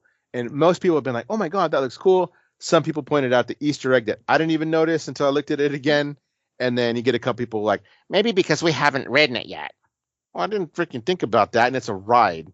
I'm like, for my next trick, I'm going to tell you all the cameos in the Deadpool movie. List them all. Like, stupid. Most of them liked it. Yeah. Here's the deal. And my dad has said this my whole life, and I didn't understand it until I crested over about 40 years old. Some people just like to bitch, and that's it. Yeah. It really is like over, and I didn't expect it to be as popular as it is. But it's like got over 300 people that have liked it or loved it or just whatever, and like 4 people that have been like, sure that's we want to do it ourselves. Can't confirm it, but that's not just coincidental. It could totally be, but it's almost too coincidental to be coincidental. Yeah, I didn't even notice it until you just mentioned it, and then I went back and looked at the picture you posted in the chat, and I'm like, oh, I see it now. And then I did, because I didn't even make the connection. Michael made the comment after you posted about Krusty the Clown. I'm like, well, what the fuck's he talking about, Krusty the Clown? Where the hell did that come from? And then now you talk about it, and I go back and look at it. I'm like, oh. I posted it, and somebody put Simpsons nod. I'm all, Simpsons nod? What are you talking about? Then I looked at the photo again. I'm like, oh, shit, that is Krusty. It's too coincidental not to be it's there's no way. There's no way. It's too, yeah. But do you want spoilers? Does it matter to you guys? I don't care. Michael, does it matter? No, it's a 55-year-old ride. Right. They have moved they shook it up a little bit, so obviously that's new, and that's kind of where the bride usually is. Because if you remember the ride originally, it had those jack-o'-lanterns that popped up, and it was a jack-o'-lantern head, right? The Jack in the Box out of the thing. So there really aren't those anymore. There's 2 of them. And they don't pop up. They're just up. I don't know if they're meant to pop up and they just weren't working, or if it's up all the time. But there was the one with Jack Skellington, and then the one next to him on the left is a pumpkin head like it was originally. The worm, what's supposed to look like kind of that sandworm, that's normally head on the right, is now on the left. It's on that side. So I got to look at my video again, but the attic is mixed up a little bit. It just freshens it. And for those of us who have been on the ride and like it, we're like, whoa, this doesn't look the same. There's some stuff that's mixed up around here. And then I don't know if you know what the monkey bride, you know what the monkey bride is? There's a little monkey in there dressed like the bride whose heart beats like the old fashioned one. So she's moved around every year. She's always in the attic, but she's moved around in the area she's at all every year. So she's moved too from where she was last year. So just freshens up something a little bit, something different. It actually felt like they cleaned it. Like, it felt like they really took time, because they never undecorated it. So it feels like they actually took time to deep clean the ride, put more paint on it, freshen it up, move a couple things around. Not just let's throw everything on there, spit, shine it, give it a new gingerbread, and do a turnover. It felt like they actually said, hey, let's take the time while this is down and genuinely go through and make it a fresh look. And so it felt cleaner in there to me. It was really quite nice. I know what you're saying. It does. It does. Yeah, especially in the attic. As someone who actually did clean Haunted Mansion while it was being converted, I must say that the most we ever really did was get a good extra mopping in. We didn't actually get a chance to really. I mean, we maybe get to clean some other nooks and crannies, but mostly when the ride was down, it just gave us extra chances to clean backstage. So So yeah, if it has the been cleaned gingerbread extra, house, that is good. it Yeah, does look like it. It looks very clean. Yeah. The gingerbread house is very different this year.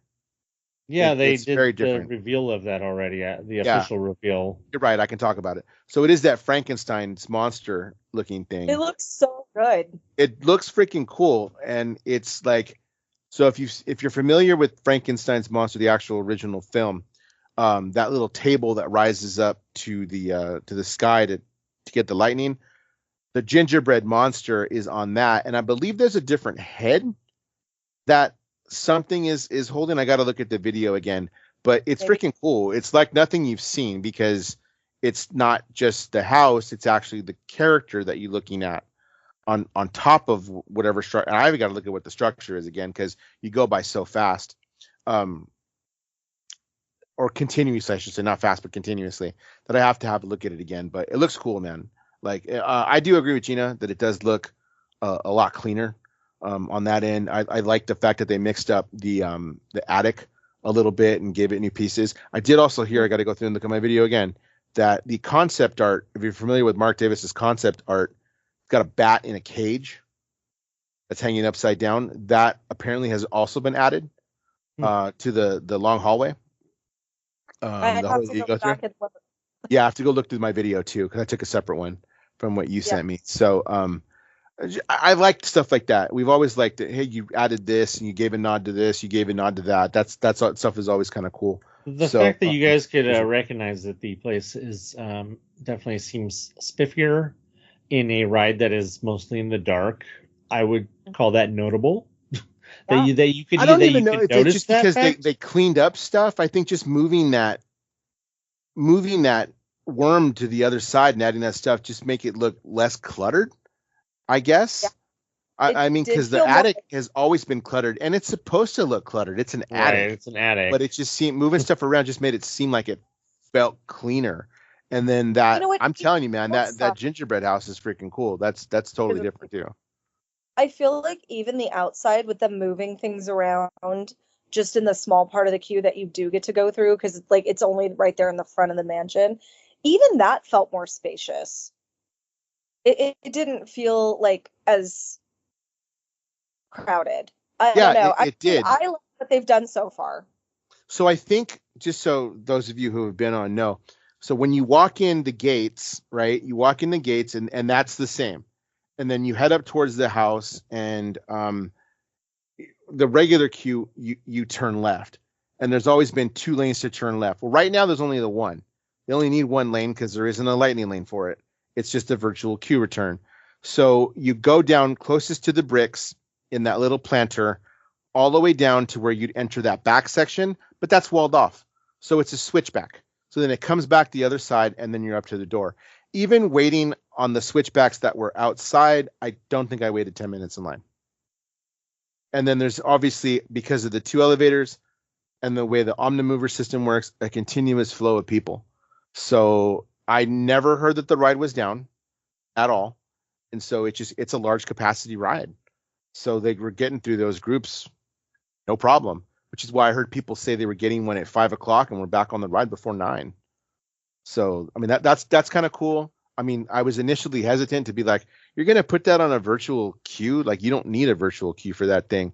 You kind of do, only because there's no place to queue people.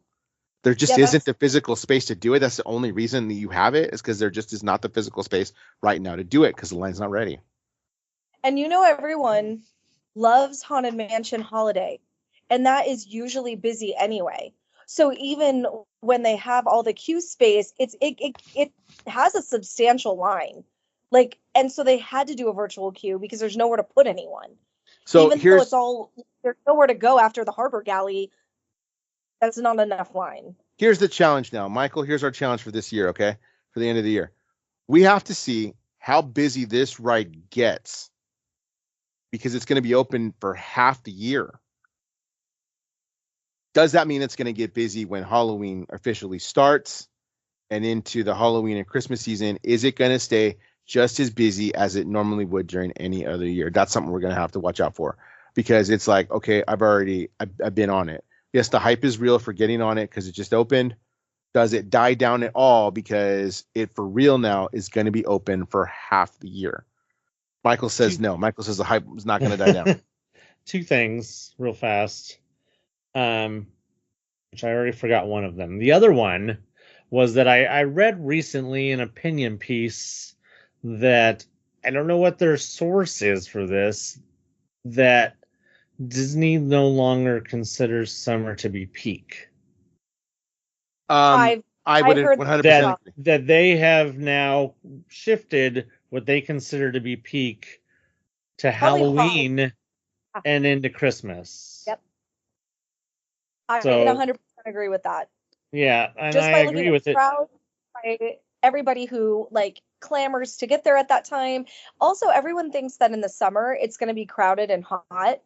And yeah, I mean, for California, it was a little warm. But when I went on Monday, it really didn't get hot until maybe 2:00 in the afternoon. And then by 5:00, it was cooling back off again. But I'll tell you, I always go on Saturdays, right? That's when it works out for me and my husband. That's when we go.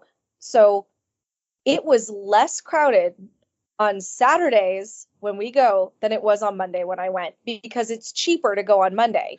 And so there's more people. Also, it was last week for a lot of schools, but still. That has been the prevailing thought of a lot of key holders, has been that the weekends are actually less busy because of the premium, the tier system. It's the higher tier system, and everybody thinking like Monday.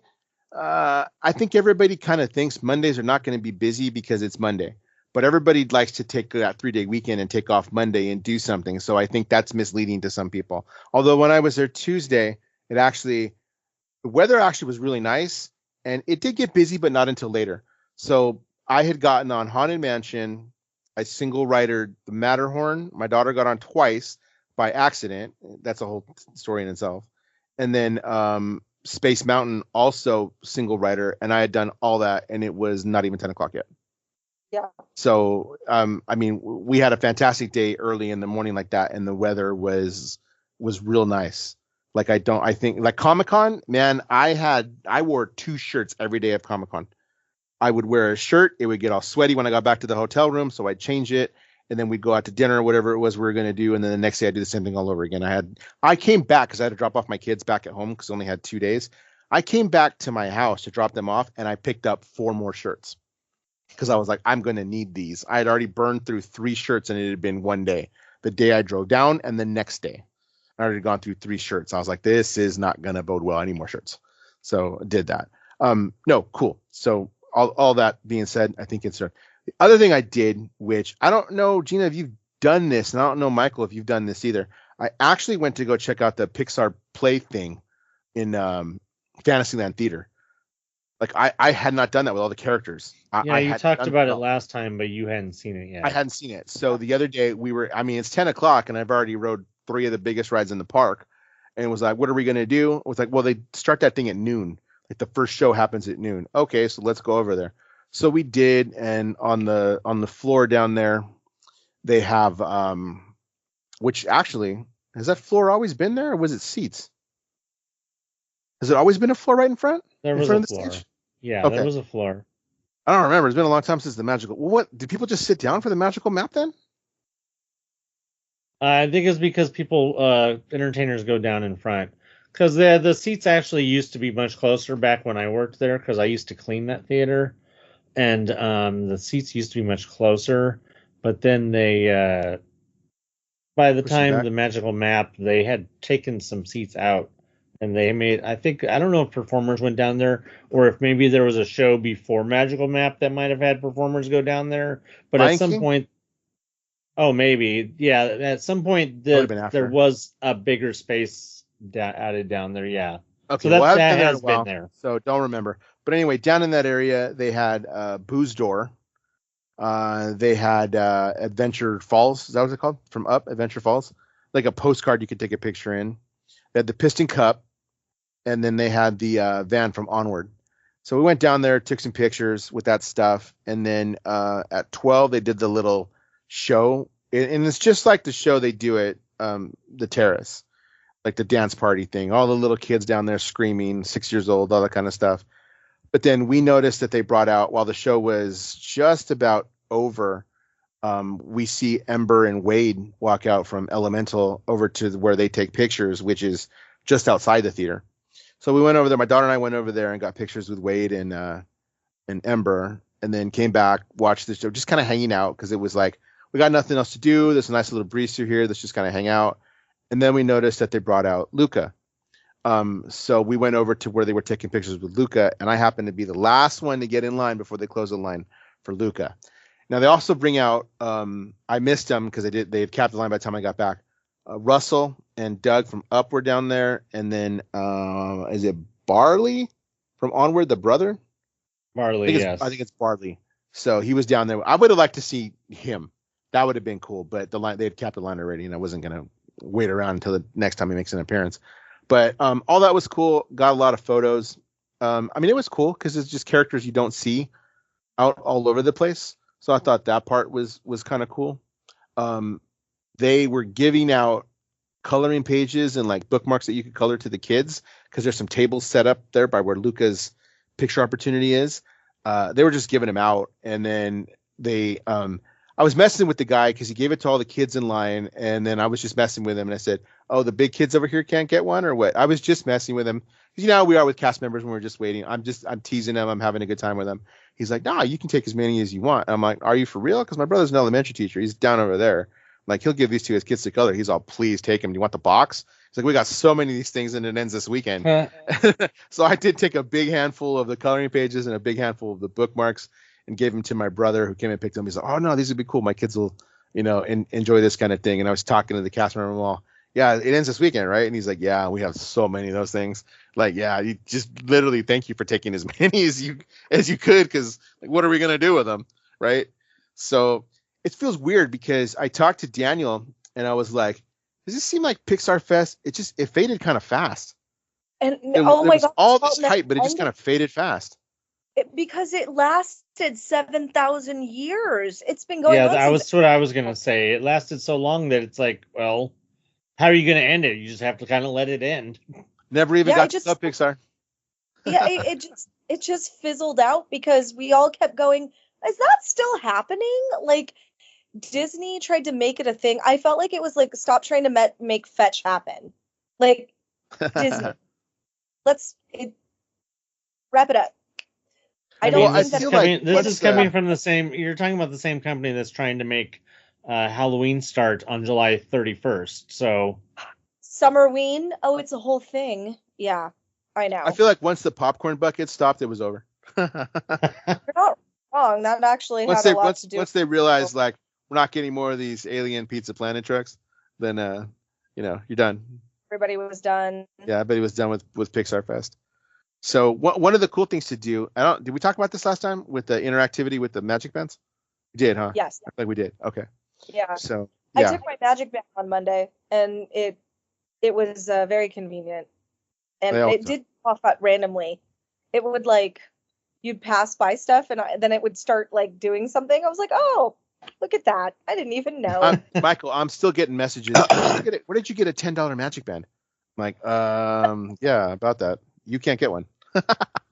Not unless you know a guy who knows a guy. You got to know somebody. That's all I say. You got to know.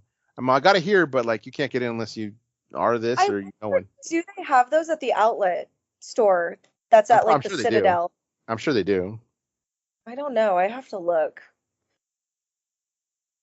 I don't know. That would be the best place to shoo people. Try to get them to go to the outlet stores. That's where they could find them. Yeah. Because they go into the I know a guy who knows a guy place. So Halloween stuff. We said that it dropped on that Tuesday. That was the day that cast members said that it dropped. And from everything that I've seen from anybody that's posted anything, that was drop day. There's a lot, man. There is so freaking much. So I was in Star Trader, and it was just because I couldn't hear you when were you talking, Michael? Because Blue came on for a second. It did for a second, but I didn't actually hear him. No, I can't hear you, man. Anthony's problem. I forgot what I was saying. Oh yeah. While we were there, there was stuff all over the place, a lot. And I was in Star Trade, like I said. I thought I saw pretty much everything because I'd pretty much seen everything that people were talking about. Not the big pumpkins, right? Which I haven't. They have the little ones. They have the little mini ones. Yeah, ones they have the little mini ones there. My brother bought one. They are really cute. They have the little mini ones. They have one that's just a touch bigger that I think is just plastic. All kinds of shirts, lounge flies. I bought a shirt. I bought a shirt that says Disneyland Resort, and it looks like it's candy corn color. It's a black shirt. Thank you, Disney. Thank you. Finally, it's a black shirt. It says Disneyland Resort. It's candy corn colored across it that makes up the Disneyland stuff, and then it has like a witch's hat hanging on the D. Super cute. My daughter bought one too. They got new lights out, right? Which I forgot to buy those. I'm gonna have to buy. I made a reservation tomorrow, so I may buy those tomorrow. The new lights because she collects them every year. 2 or 3 different kinds of ears. They have a Mickey vampire crew neck, which looked freaking cool. Hey, Aaron. Just a bunch of different stuff. They have the new on the banners down Main Street, that Mickey pumpkin in a wreath. They have those you can buy. All of that was in Star Trader, and I thought I had seen most of what they have. No, yeah. I keep seeing posts of stuff that does even more. So they're definitely going to try to make money. I mean, that makes sense. They don't ever usually have everything all at once. I mean, consider the fact that there was 4 items out last week. And then of course, shirts have been around. There's been a couple of shirts that have been out. Right. Because a couple of on it for like months, like at least a month. But yeah, I saw a video. I saw Lisa did a 30-minute video on Halloween stuff. Halloween haul. Yeah, I mean, I was like 30 minutes of Halloween merchandise. I'm like, well, and that didn't even include the villain stuff you were talking about. Yeah, but crazy. I love so merch. I love Donald's look for the new Halloween merchandise. The Wizard Donald, very angry Wizard Donald. I am glad that they took him out of that stupid candy corn costume. That was like it's the first piece of Donald merchandise I've never been like, oh, I want that. This first piece I was like, oh, I don't want that. Donald looks amazing.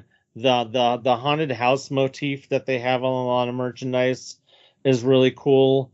That Loungefly backpack that has the haunted house on it. That black one? Yeah, I think it's in the video. It didn't need to be blinged out with the shiny black sparkly. It could have just been matte black, and that would have been a perfect Loungefly backpack. But no, they had to ruin it, just like Loungefly does. They tend to ruin what is otherwise a perfect backpack by trying to make it too sparkly and stupid.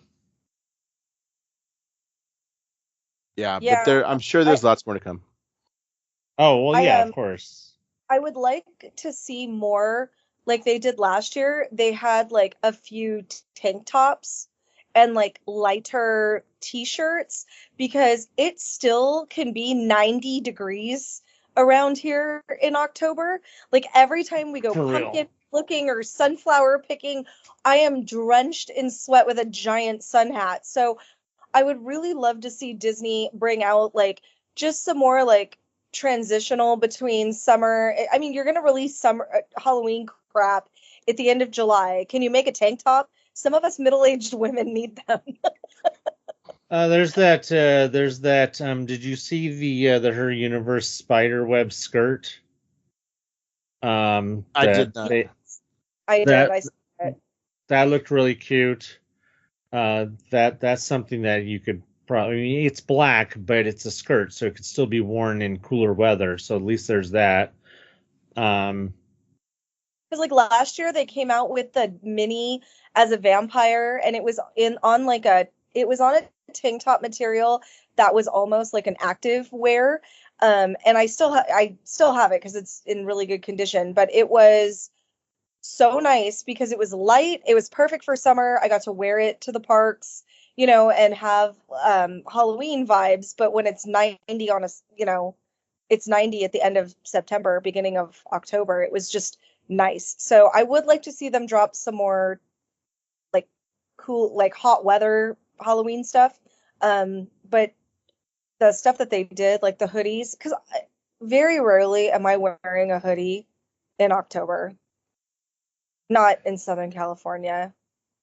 Yeah, I saw that in that video that they have an adult or they have a child's hoodie or a kid's hoodie that it's a hoodie, but then the same exact design on the adult sweatshirt is not. It's just a regular sweatshirt, a crew neck sweatshirt, not a hoodie. Oh, that's the Vampire Mickey one. Yeah, the Vampire Mickey one that has the design on the front and the back. So here's what's weird about that. Well, not weird. Crew necks are in right now. Like that is the latest thing. It's actually not hoodies; it's crew necks. So the kids, as we say, still like the hoodies. No. The kids like the crew necks.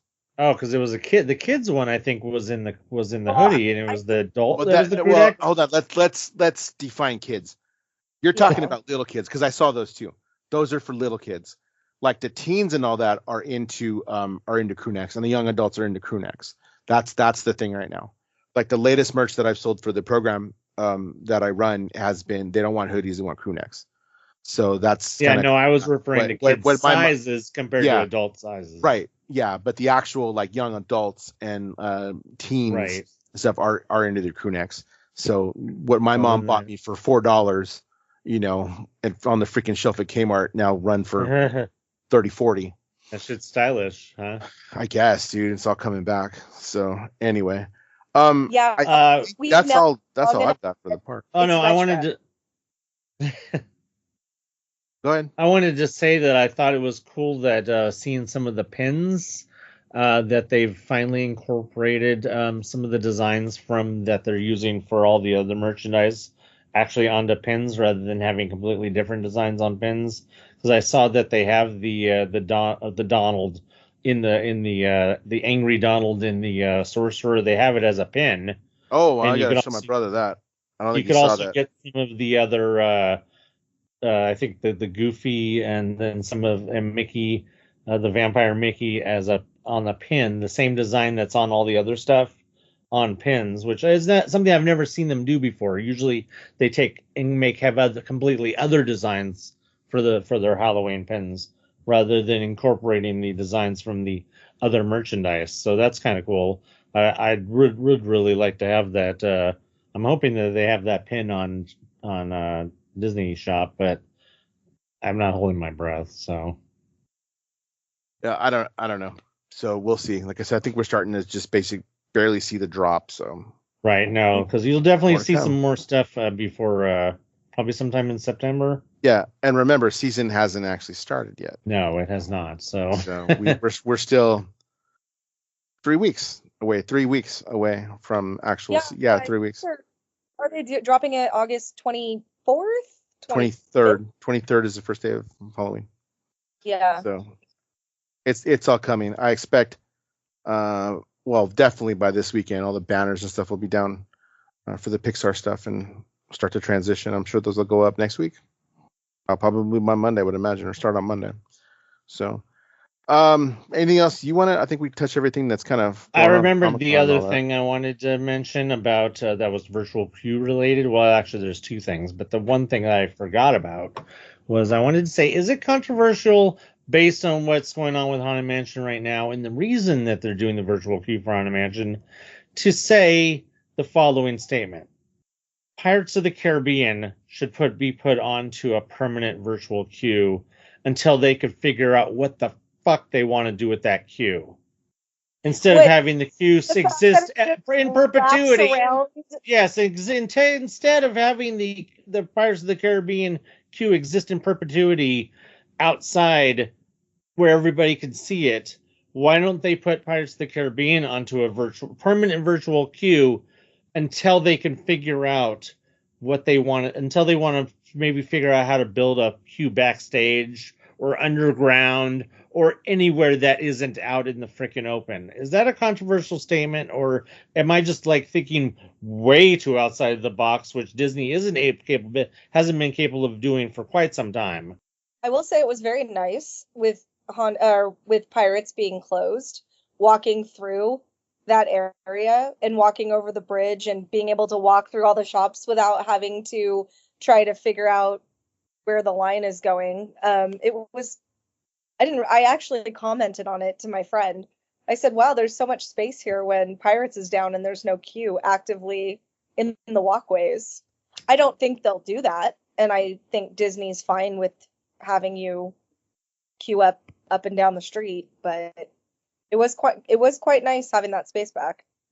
Oh, also, in relation to virtual queue, about the announcement about the virtual queue for D23 merchandise that's going to start at 4 a.m.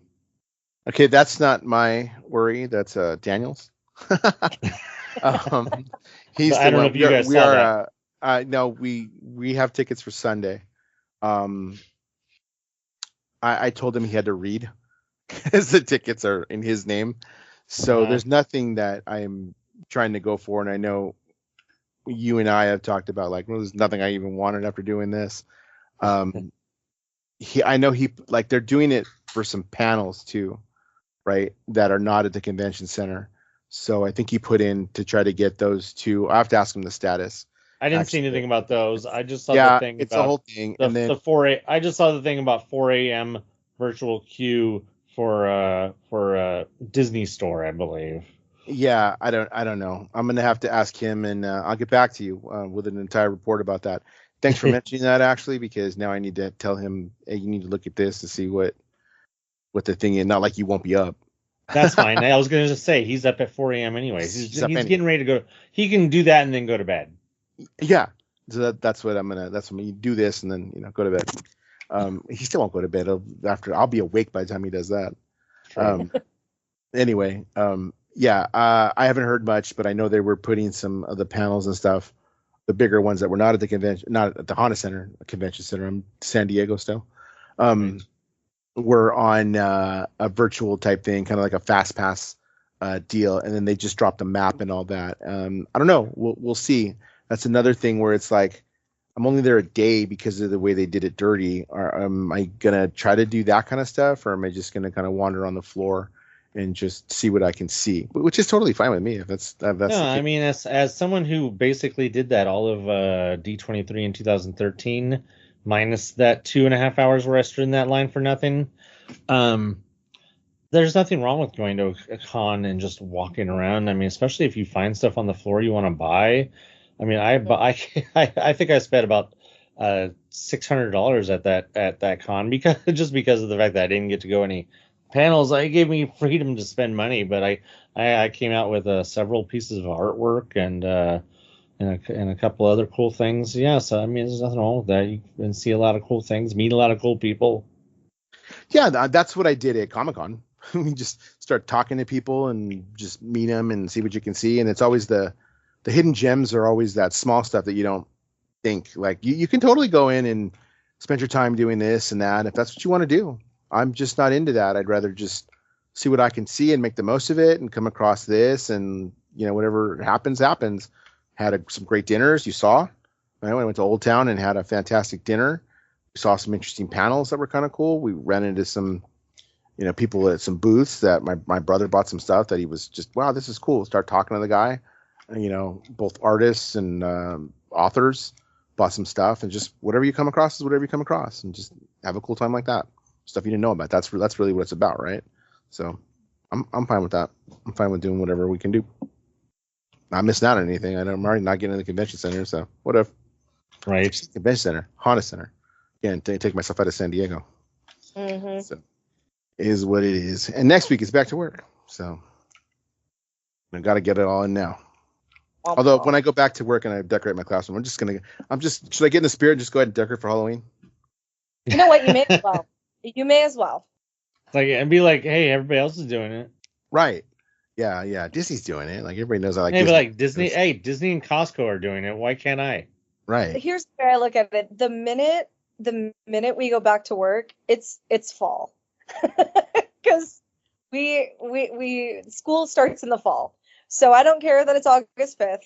It will be fall. So go ahead and decorate. Go for it. I say knock your socks off. Right. Anything else? A fall tree, probably at the start of September. So. There you go. Poor Michael never got the audio working, but he's here just listening to us. Was there anything about the yeah, I didn't know what happened either at the beginning. Yeah, who knows? Was there anything with the non-strike that you wanted to wrap up about to just put a bookend on last week's discussion? No, Michael, you might have to type a little bit right here. I had input. Well, that sucks. No, I mean the strike was avoided for sure.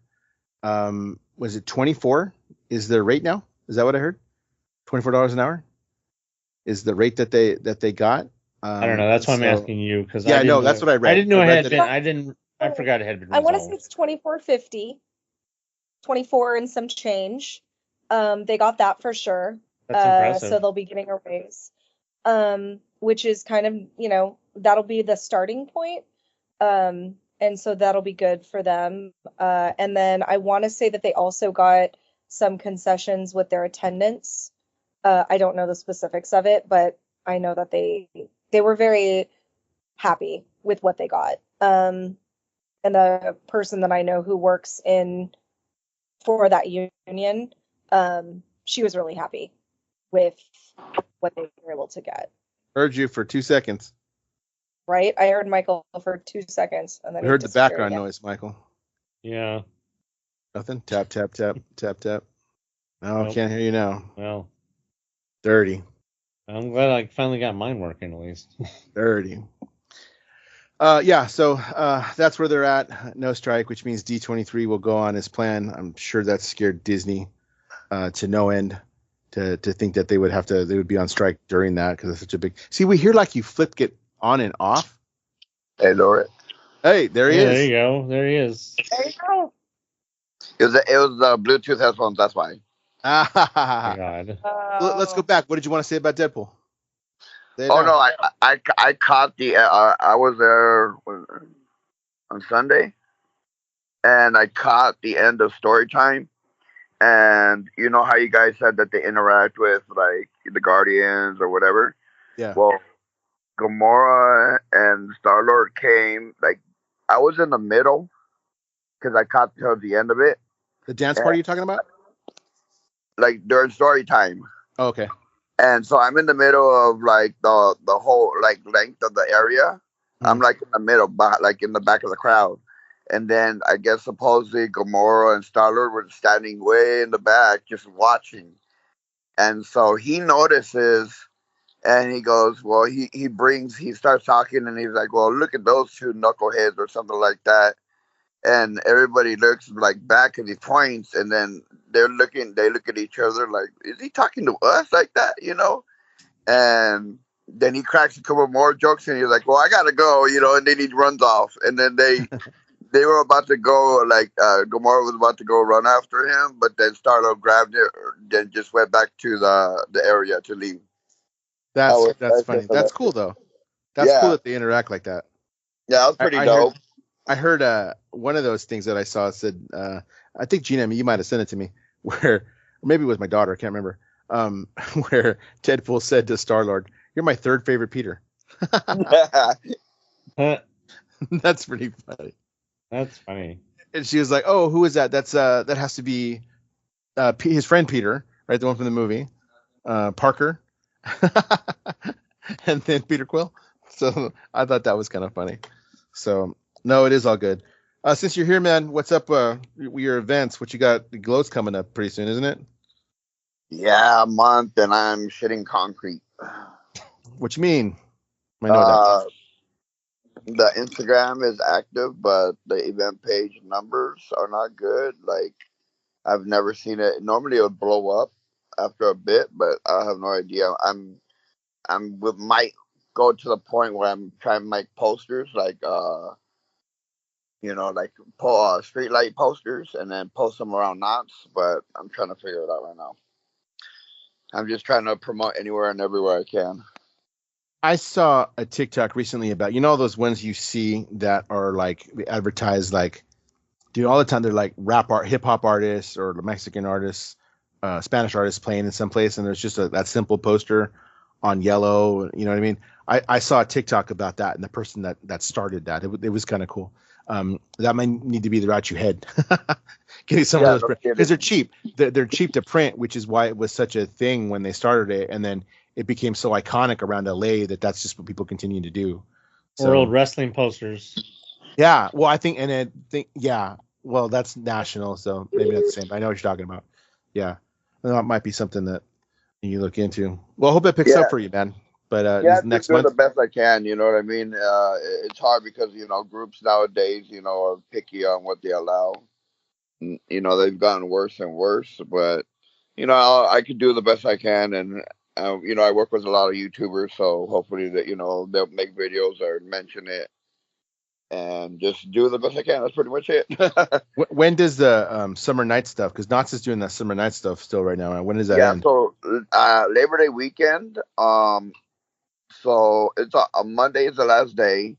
That's why I have it every Labor Day weekend on Sunday, because it's the second to the last day. So a lot of people go near the end, and they have a lot of good bands in the last weekend. So yeah, that's the ending of it.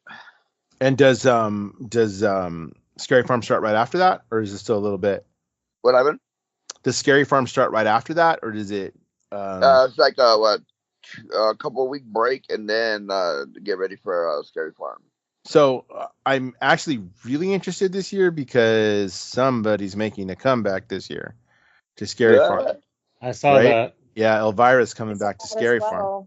Yeah. She's not coming back in the show, though. She's going to be there for a couple of nights, and then they're going to do like a whole museum with her, and I think they're going to play some of like her greatest hits. I love Elvira. Like, I love her so much, and so I'm so happy that she's not going to be in Elvira. She's going to be her Cassandra Peterson. Mm-hmm. Yeah.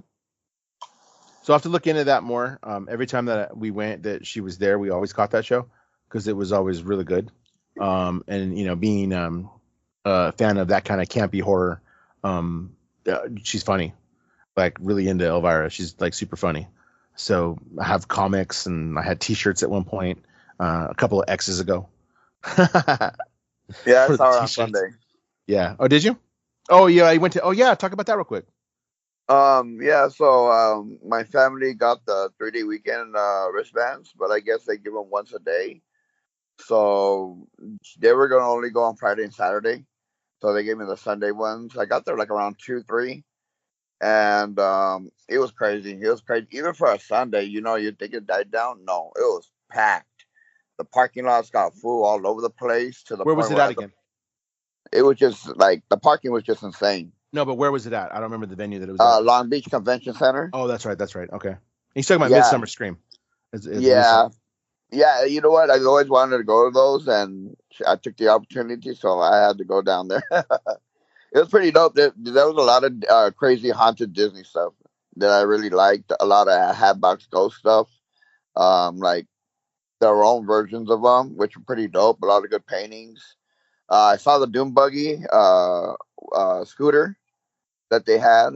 That thing was pretty dope. They had a video, I guess the day before that. Oh man, what's his name? Bob Gurr saw the Doom Buggy. I saw that video. I saw that video. Yeah. Yeah, so I got to sit in there real quick. It was just posted right there. I didn't get a picture with it, but I sat in it. It was pretty dope. I liked it. Beyond that, it was just a straight horror con. Some announcements and the panels, but I didn't go. The lines were just way too packed. The mazes were pretty crazy. The Knott's booth was pretty wicked with the witch that they had. She was there taking photo ops. The line was long. I didn't get to do that. Pretty much sounds like San Diego Comic-Con. Oh, was she? No, I said it sounds like Comic-Con with all these lines you're dealing with. Yeah. Oh, yeah. Pretty much. No matter what kind of panel it is, if it's a Comic-Con or these types, or even Anime Expo, those lines are ridiculous. Yeah, you got to put your time into it if that's what you really want to do. And I've done it. Yeah. I've done it if it's like an hour or something. I know I can get in, but when it's like you're standing here for an, you might have a chance to get it. Nah, let me do something else. The longest I stood was like almost 2 hours. It was in the Anime Expo, and I barely got in, but we had to stand all the way in the back. Ugh. Yeah, so I was just like, hell no. But no, it was pretty dope, seeing all the Disney references in there, checking out all the horror and, each, the haunted hayride, the car wash, they were promoting there. A lot of good stuff. So, but mostly, we're waiting for Knott's, I think, is in the August. They're going to announce everything that they got.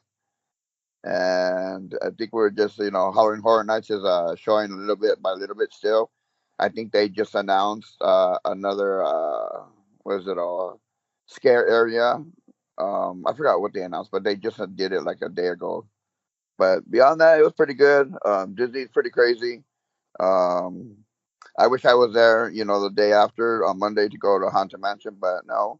I don't know if you guys noticed, even before it opened, when there was construction, that the app actually of the Haunted Mansion queue looks totally different from the one it used to show.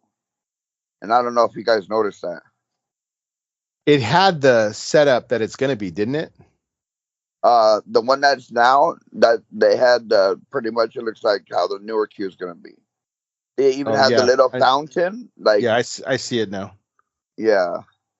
I'm looking forward to the new queue and the new shop.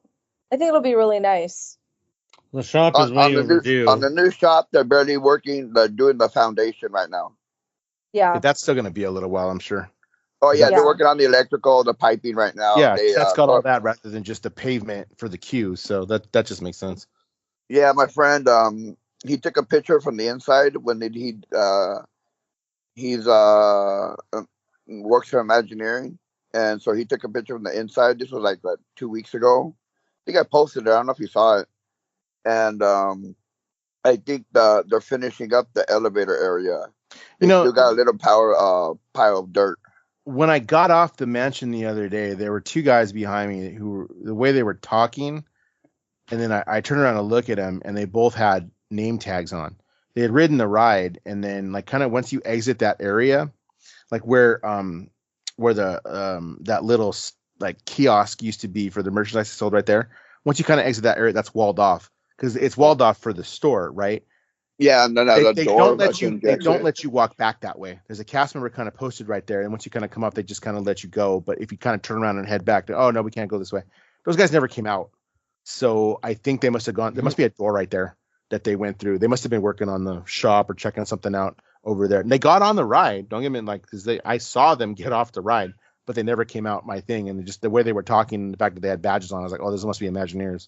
So they never came out the actual exit where I did because I wanted to see their name tag again, just to see if it was. They were there on day one. They were in the beginning. As soon as they opened, they were by the popcorn stand. Yeah, I imagine they were for the couple of days. Because remember, by the time I'd done this, it's like 9:30 on Monday. Yeah, on Monday there were so many high-level Disney employees. You could always tell the difference when it's somebody who's most of them were black, some were suited and booted. Yeah, they really were, and they were because I rode Mansion maybe an hour after the park opened. I rode really early also on day one, and there were tons of CMs around, and higher ups kind of just monitoring everything, and they kept talking to each other, and I think they were taking a lot of notes on what was working and what wasn't, and how it was listening to the guests. I could tell.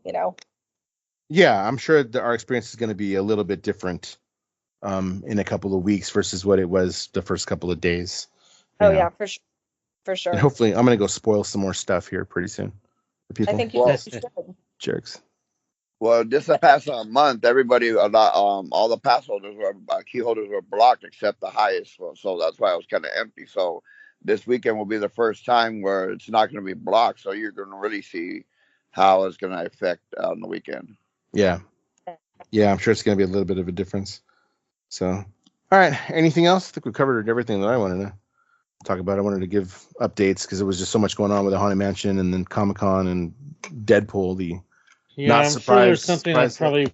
I'm sure there's something I probably wanted to comment during the Comic-Con section, but I've forgotten everything that was said now, so that's unfortunate. But so to go back super quick, I think I posted this. You don't really on Instagram. I don't think I posted it on Facebook. The Doctor Who thing was actually like a little video you could be part of.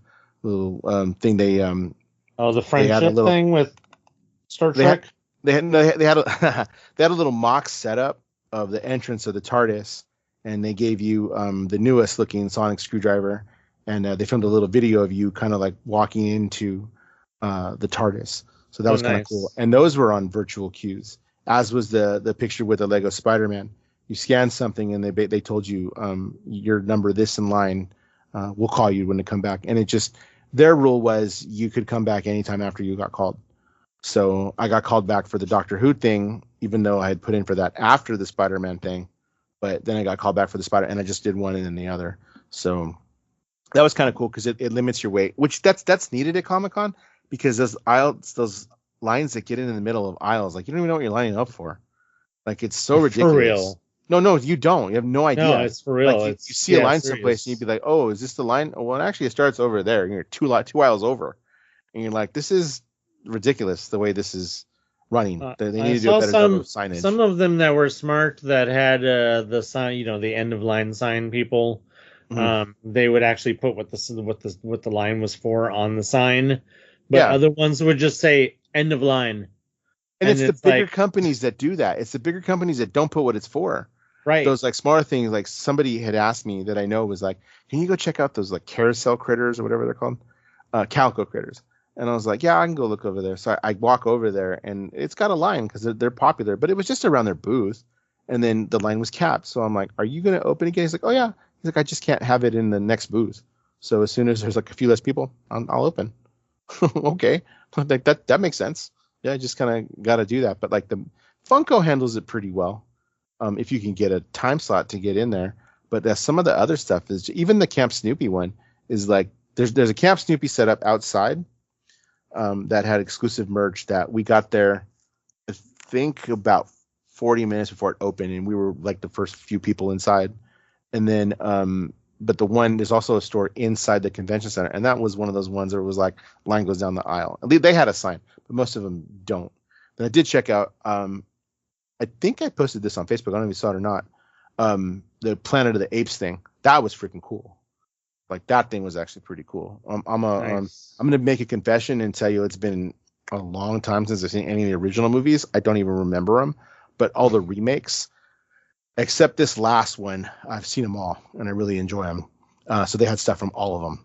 So that was kind of cool too to do. So just all kinds of different experiences like that. And that was open to the public. You need a Comic-Con ticket to do that.